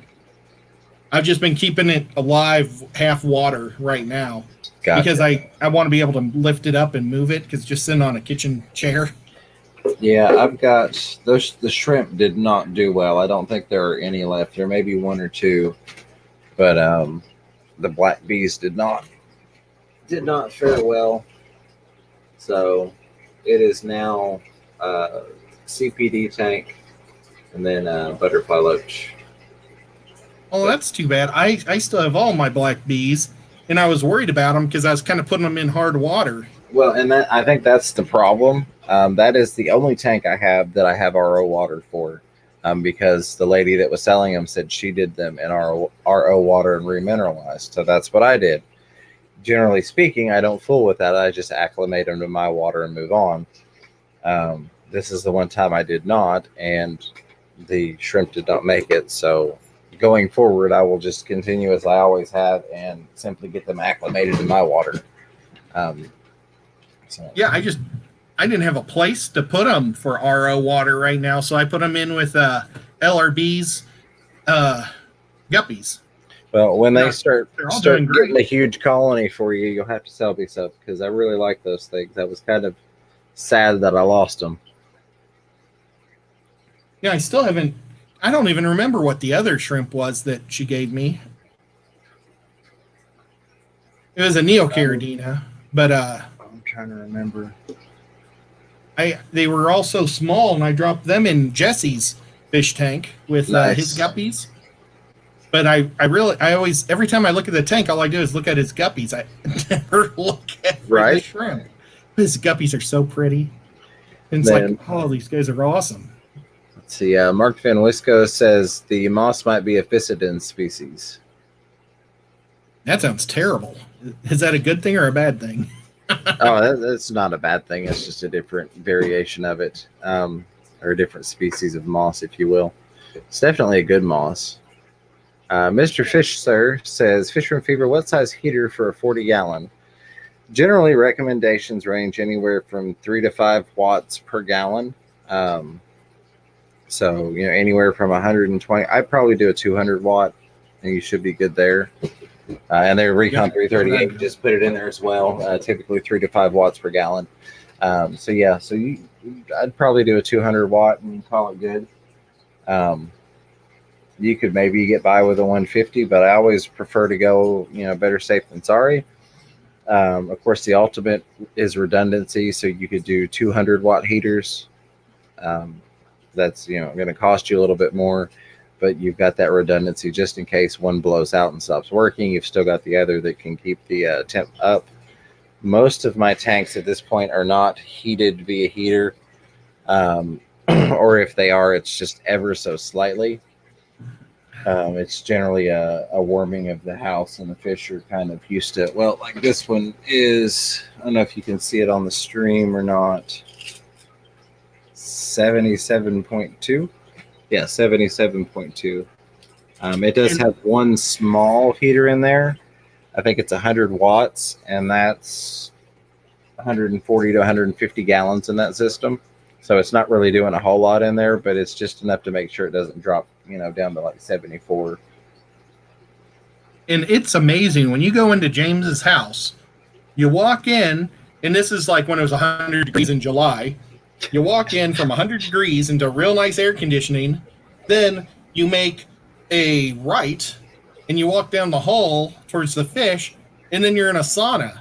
And he keeps one side of his house hot. I don't know how you do it. I just don't.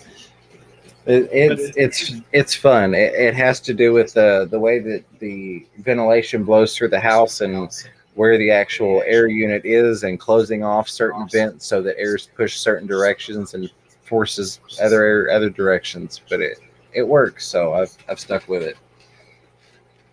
Yeah, I mean, I remember I walked into his house and I was like, oh, thank God, air conditioning. And then I turned to go to the fish room and I'm like, oh, Yeah. I'm Yeah. melting again. It's not easy being fat. Right.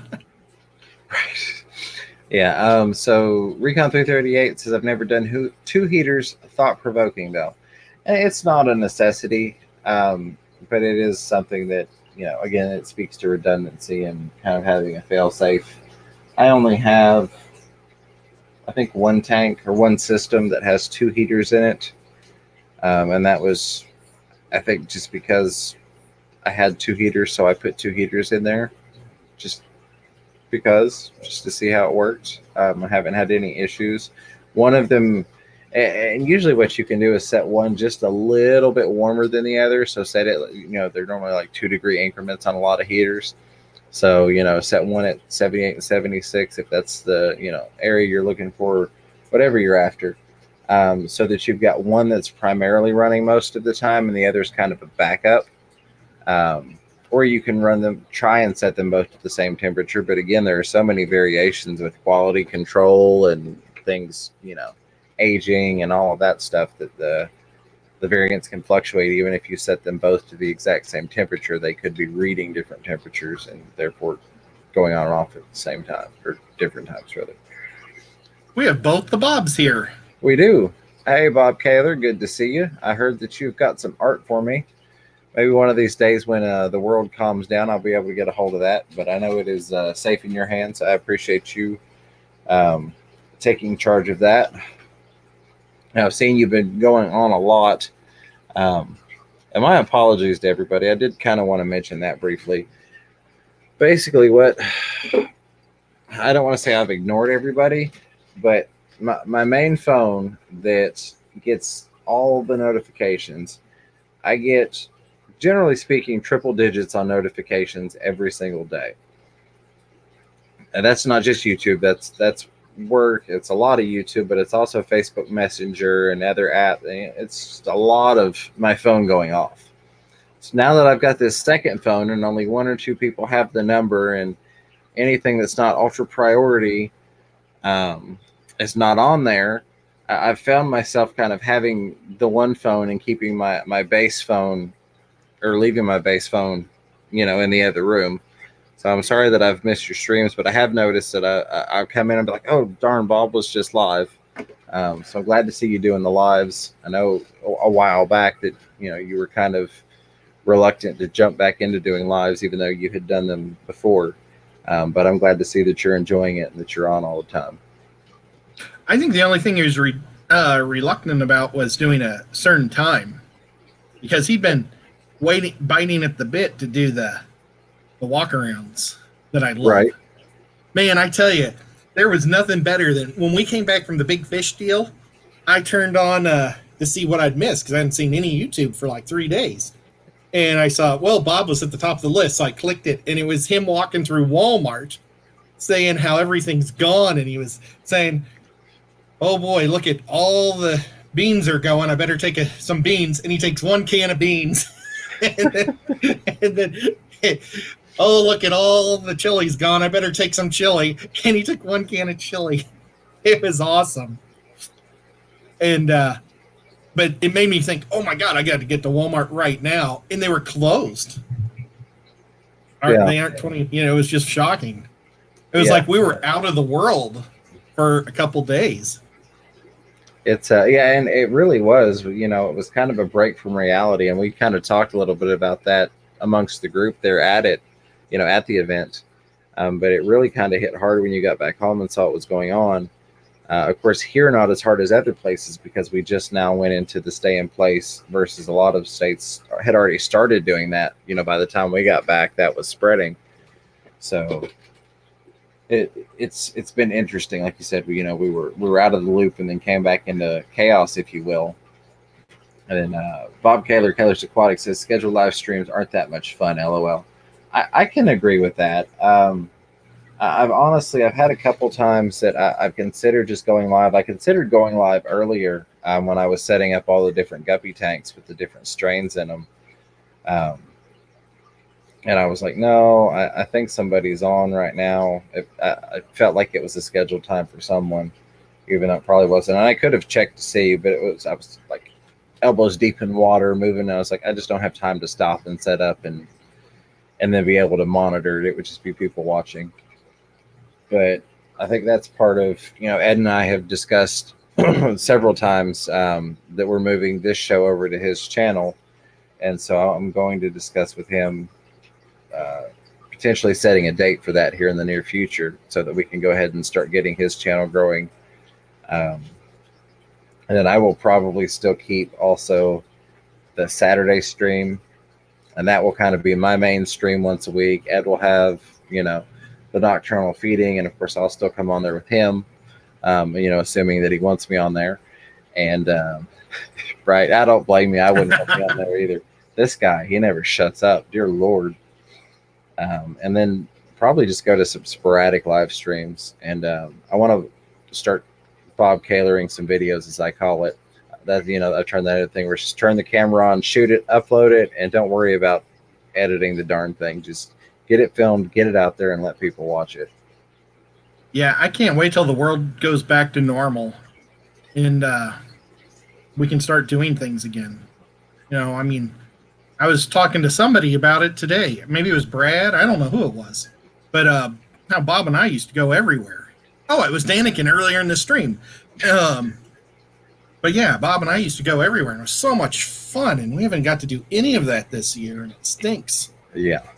But I plan on, once I get this last few things for the fish room, I don't plan on leaving the house for at least 2 weeks. I'm just going to kind of barricade myself in the house. I've got enough food now and everything. I don't plan on even leaving the house. But I'd like to be able to see movies again. I haven't seen movies for like 2 months. The last movie I saw was Birds of Prey, the Harley Quinn movie. I remember God, that was a terrible movie. A terrible one to go out on. Oh well. Yeah. Well, it's been interesting, and that was one of the things I was like, I really need to get the polycarbonate lids done. So like I need to get with Ed and do that. I'm like, shoot, that's probably going to be at least a month, if not 2, before that's even a possibility of thinking about doing it. I had my brother-in-law pick me up the last 4 sheets of that at Home Depot tonight. Yeah, and so I've got 4 8-foot by 2-foot sheets coming tomorrow when he comes to start building my place. From what I understand of our stay in place or stay at home initiative here in Tennessee, Miss Feeder was telling me that it's a $50 ticket if they catch you doing non-essential shopping, and if they catch you twice and ticket you twice within a week, you go to jail. So I'm like, okay, all right. I'm glad I got some of the non-essentials that I needed the other day, but and that's almost one of the weird parts is where I'm deemed essential personnel and I just go to work every day like I normally would. The shopping side of it, the customer side of it hasn't really hit me in terms of non-essential shopping. Just like I had to go to Walmart the other day, as much as I don't like going to Walmart. And then I realized I was like, oh, I'm going into Walmart for an Xbox headset. That's not really essential. I probably buy some food, buy some juice. Yeah, I probably could wait, but I'm like, no, serious. In all reality, if I ended up being stuck at home, I'm going to need that headset to keep myself occupied on the Xbox. But it's kind of weird, the different perspective on it versus, people that have been at home for, a week or 2 weeks or even longer already, where I have to be in the general public every day. I don't really have the same thought process of, oh, I go to the store. Oh, is this place open? I'm used to it being just kind of business as usual with a twist. We'll put it that way. Nope, I saw Sharpie on for a minute, but then everything just jumped. But hey, Sharpie, thank you for joining us.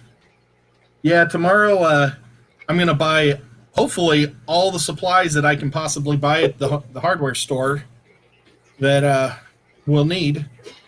And then he's not going to go home until Sunday, so... Very nice.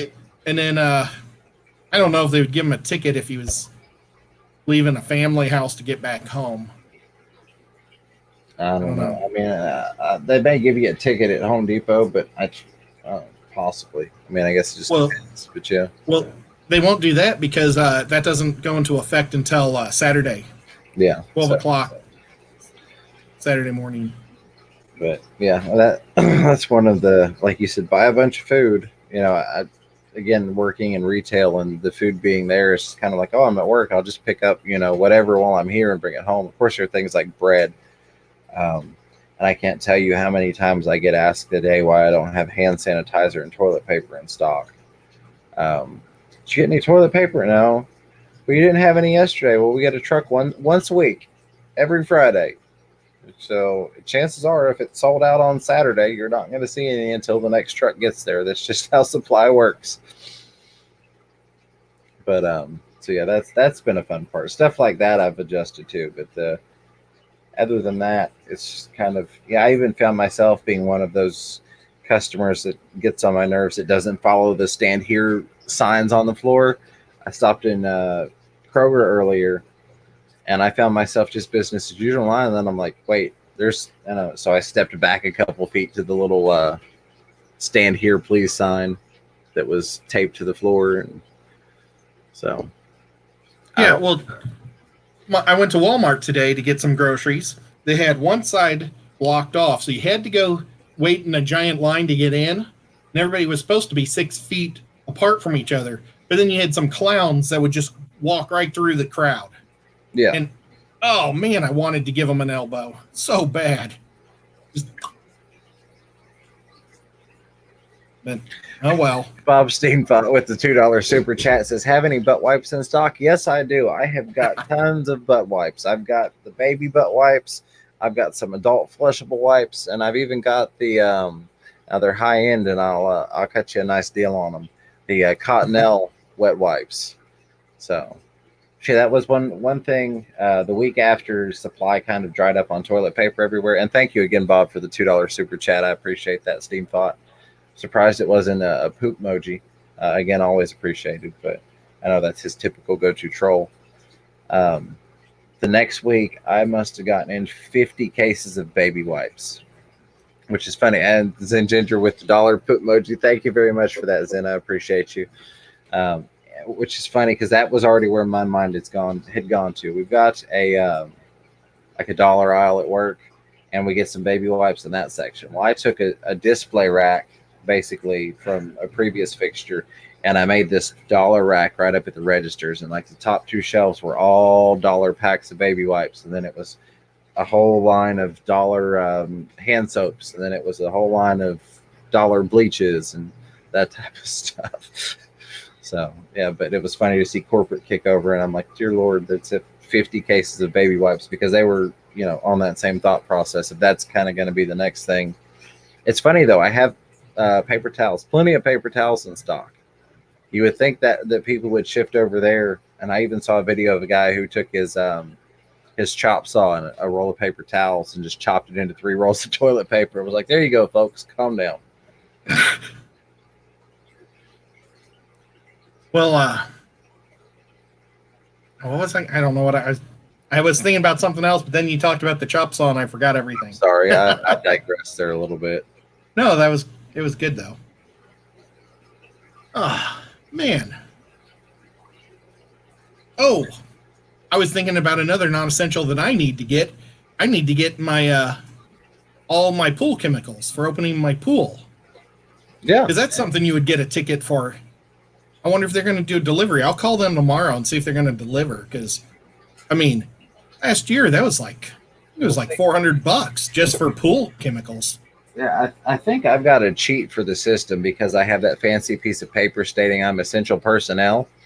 So I think if I did have to go into like Walmart, if I had to go for something non-essential I'd be like, well, I'm getting supplies from my store. We don't have this. I need to pick X item up at this location.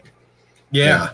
Why are you going to Home Depot? Well, I have to get this this fixture for my store, or this piece of plumbing to fix my toilet it's work essential, So. Well, I mean, you could always, anything you get at Home Depot, you could say, well, my house has got I broke a window in my house or something, or a door broke. So it could be an essential. Absolutely. Or maybe you want to double your protection on cover your the windows with paneling. It was funny when I went into Food City earlier. Oh, that's a good it was idea. Food City. Fun. The bank had taken some one buys and some pieces. I don't know that it was polycarbonate, but it was some thicker plastic. And normally the counter in the inside branch for that bank, they don't have windows or anything up. It's just a face-to-face counter. But they had built a plastic barrier, if you will, all the way around it with one buys and plastic sheeting. Actually, my first video was done on the side of the ocean. But I did do one on the side of... I won the aquarium box one time in front of my pool and the other time on the beach. So maybe I should have just kept doing all my aquarium box openings in strange places. That's funny. But yeah, I plan on getting super tan this year. I'm just going to live in my backyard in my pool this summer. Uh-oh, we just lost James. I'm still here. Chewy was asking to see the piranha. I can't get you the eel tonight just because it would take a minute to get it set up, get a camera in there. But I can get you the piranha. Myself, there we go. I should probably get a couple more pool noodles too.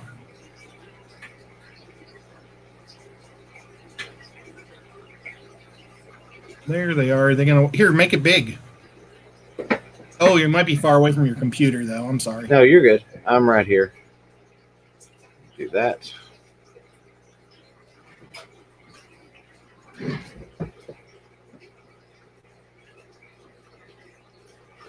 Well, they don't seem to be eating. I've not got any food in there. That's just duckweed blowing around. The hang-on backs are hitting the duckweed on top. And a lot of times it'll collect underneath the leaves on that plant right there. But I guarantee you they will eat if I open this bag of food up. Bear with me. Please hold for this commercial.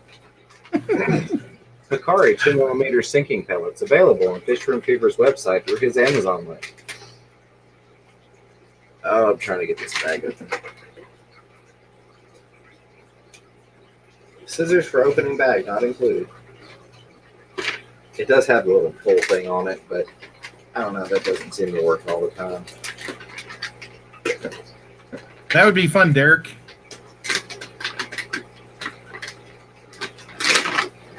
I never dreamt I'd have an in-ground pool, but when I moved to Tennessee, I just got lucky and found this place. Before I lived here, I used to use the redneck pool in Missouri, where you blow up the air ring at the top and fill it with water. That was my pool in Missouri.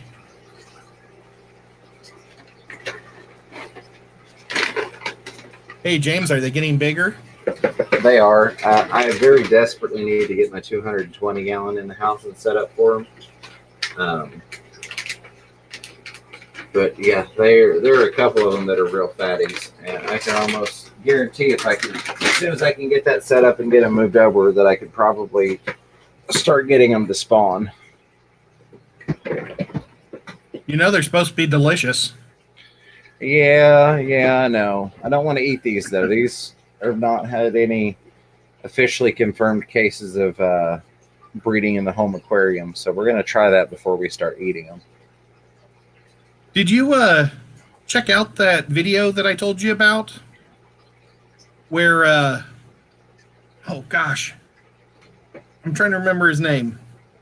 Stephen Conroy, on his video, he was talking about the breeder, the piranha breeder in I didn't Ohio. check that out. I completely forgot about that.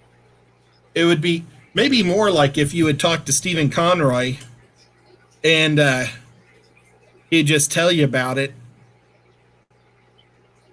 And maybe that'd be a fun day trip. If we got up real early and drove up to Ohio. That would be. And see if the guy would let us videotape his piranhas. I don't know if he would, because, you know, he might not want to let his secrets out. One of those piranhas is missing a piece of his tail. what kind was he spawning?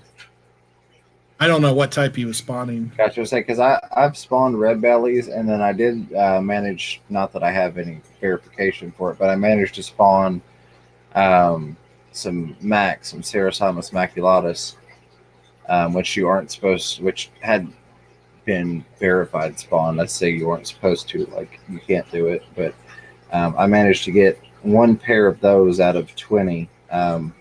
And the ones that I had, I can't even find again. I actually got them from a guy. He'd listed them online, and when I got there to pick them up, I'm like, I've never seen these before. Well, he had a friend that was a missionary, went down to South America and shipped them back. So I don't even, I've yet to find them again, but I've spawned a couple different types of piranha. So I'm hopeful that I can do the same with these guys that I did with the others, which very much goes to mimicking their natural spawning conditions, from water temperature to, as much as you can, barometric pressure. So when you know that the barometric pressure is going to change, i.e. a storm front or whatnot, trying to do the triggers, the cold water, lowering the water level, simulating the environment as much as you possibly can. So a couple other things. I'm hoping I can get them to do it. Which, yeah, there's one you see he's got a chunk out of his back right there in front of the fin. No, I won't pull him and treat him with anything. I'll leave him in there. I may add a little bit of stress guard, but other Well, than it may have already healed up too. I didn't mean to mention it. no, I was just important because people have asked about that before, and usually I don't have a case in point, but because they've already healed up. But that guy's back here in a couple weeks. You really won't even be able to tell that he's been bitten. Back to bed for me. Stay well, all. Heart from Steamfod Aquatics, Upside Down, and all of that, of course. Thank you, Bob, for hanging out with us. I hope you have a great night, Bob. And we will see you on the next go around. We're about to call it a night ourselves. It is approaching the 2-hour mark. So if you've got any final questions, comments, concerns that you would like to throw out there for us, we'd be happy to answer those before we end the show. And then I'm actually thinking about doing the next live stream from in front of the eel tank. Oh, nice. For those of you that are wanting to see it. And I may even play with the green screen, since I've got that green poster board on the back of the tank as a background. I thought about setting it up to see how well the StreamYard green screen would work on that. It might be interesting. But if nothing else, do the stream in front of that tank, probably for the Saturday Night Fever show. Depending on the kids, because it'll be 8 o'clock and they may be running around, running amok. We'll put it that way. Jess said that right now Ohio is on a lockdown. I was suggesting once all this is over with, I won't be hanging out with James anytime soon. It's nothing personal. It's just I'm not going to drive. It's personal from my end. An hour and a half. Yeah, no, I don't blame you. My sister just emailed me 2 of her masks. Oh, nice. This is her 13-year-old boy. Mr. Fisher, Brad, sorry, I didn't mean to cut you off. If you want to show, did you have something to show us? Yeah, I'll just show it real quick. That's one of her masks. That kid's only 13, and right now he's like beating all the 18-year-olds in rowing. They're just kind of cool masks, but she's selling them like off the hook, left and right. Okay, that's it. Very cool.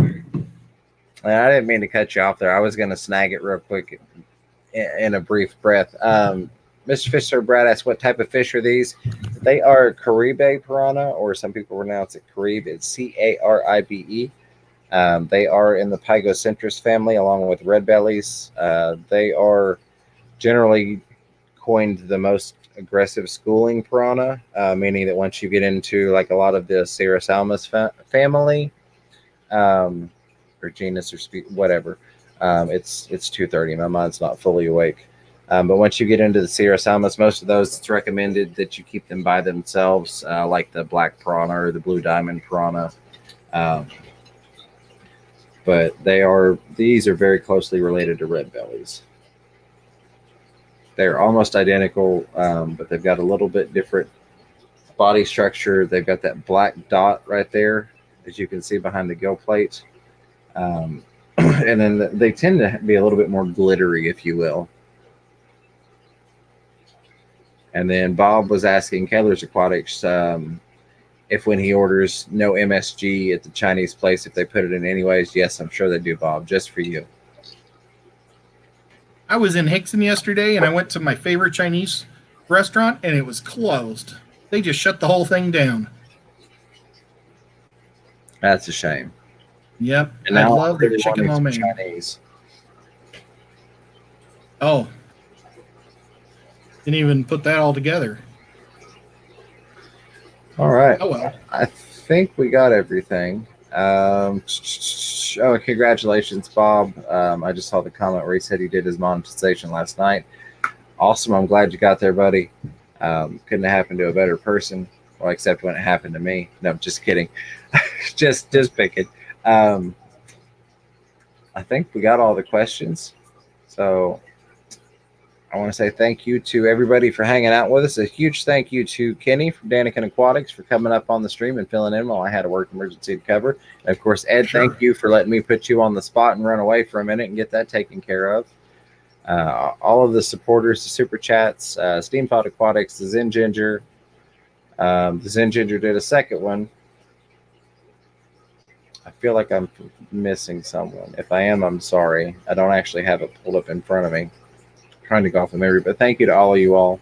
And of course, the mod team, you all do a phenomenal job, and I appreciate you all very, very much for staying on top of links and keeping everybody in line and beating up on Nightbot.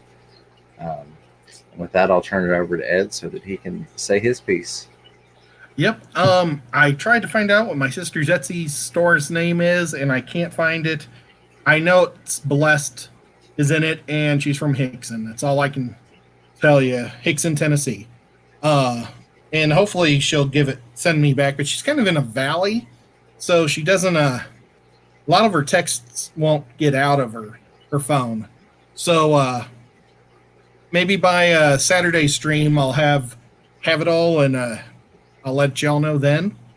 Or you guys, if you really want it, you can talk to me on Facebook, and I'll get it to you that way. Well, I'm just going to text you as soon as the stream's over and get a couple ordered. Well, I don't know what her store's name is the problem. Well, you could just sit there and be like, hey, sis, make me these. Yeah, I know. You'd think that I'd already be hooked up. But if you see this kid's face on the Etsy, that's her Etsy. I think she's making a lot of them for like nurses because she gets huge orders of like 30 of them at a time. So I think a lot of the organizations and stuff are trying to get them from her. So, but yeah, thank you everybody for coming in and having fun with us tonight. It was a good time. I appreciate everybody here. All right. Well, we will see you all on the Saturday Night Fever show, 8 p.m. Eastern Standard Time, again with Chattanooga Ed and myself. So until next time, thank you all.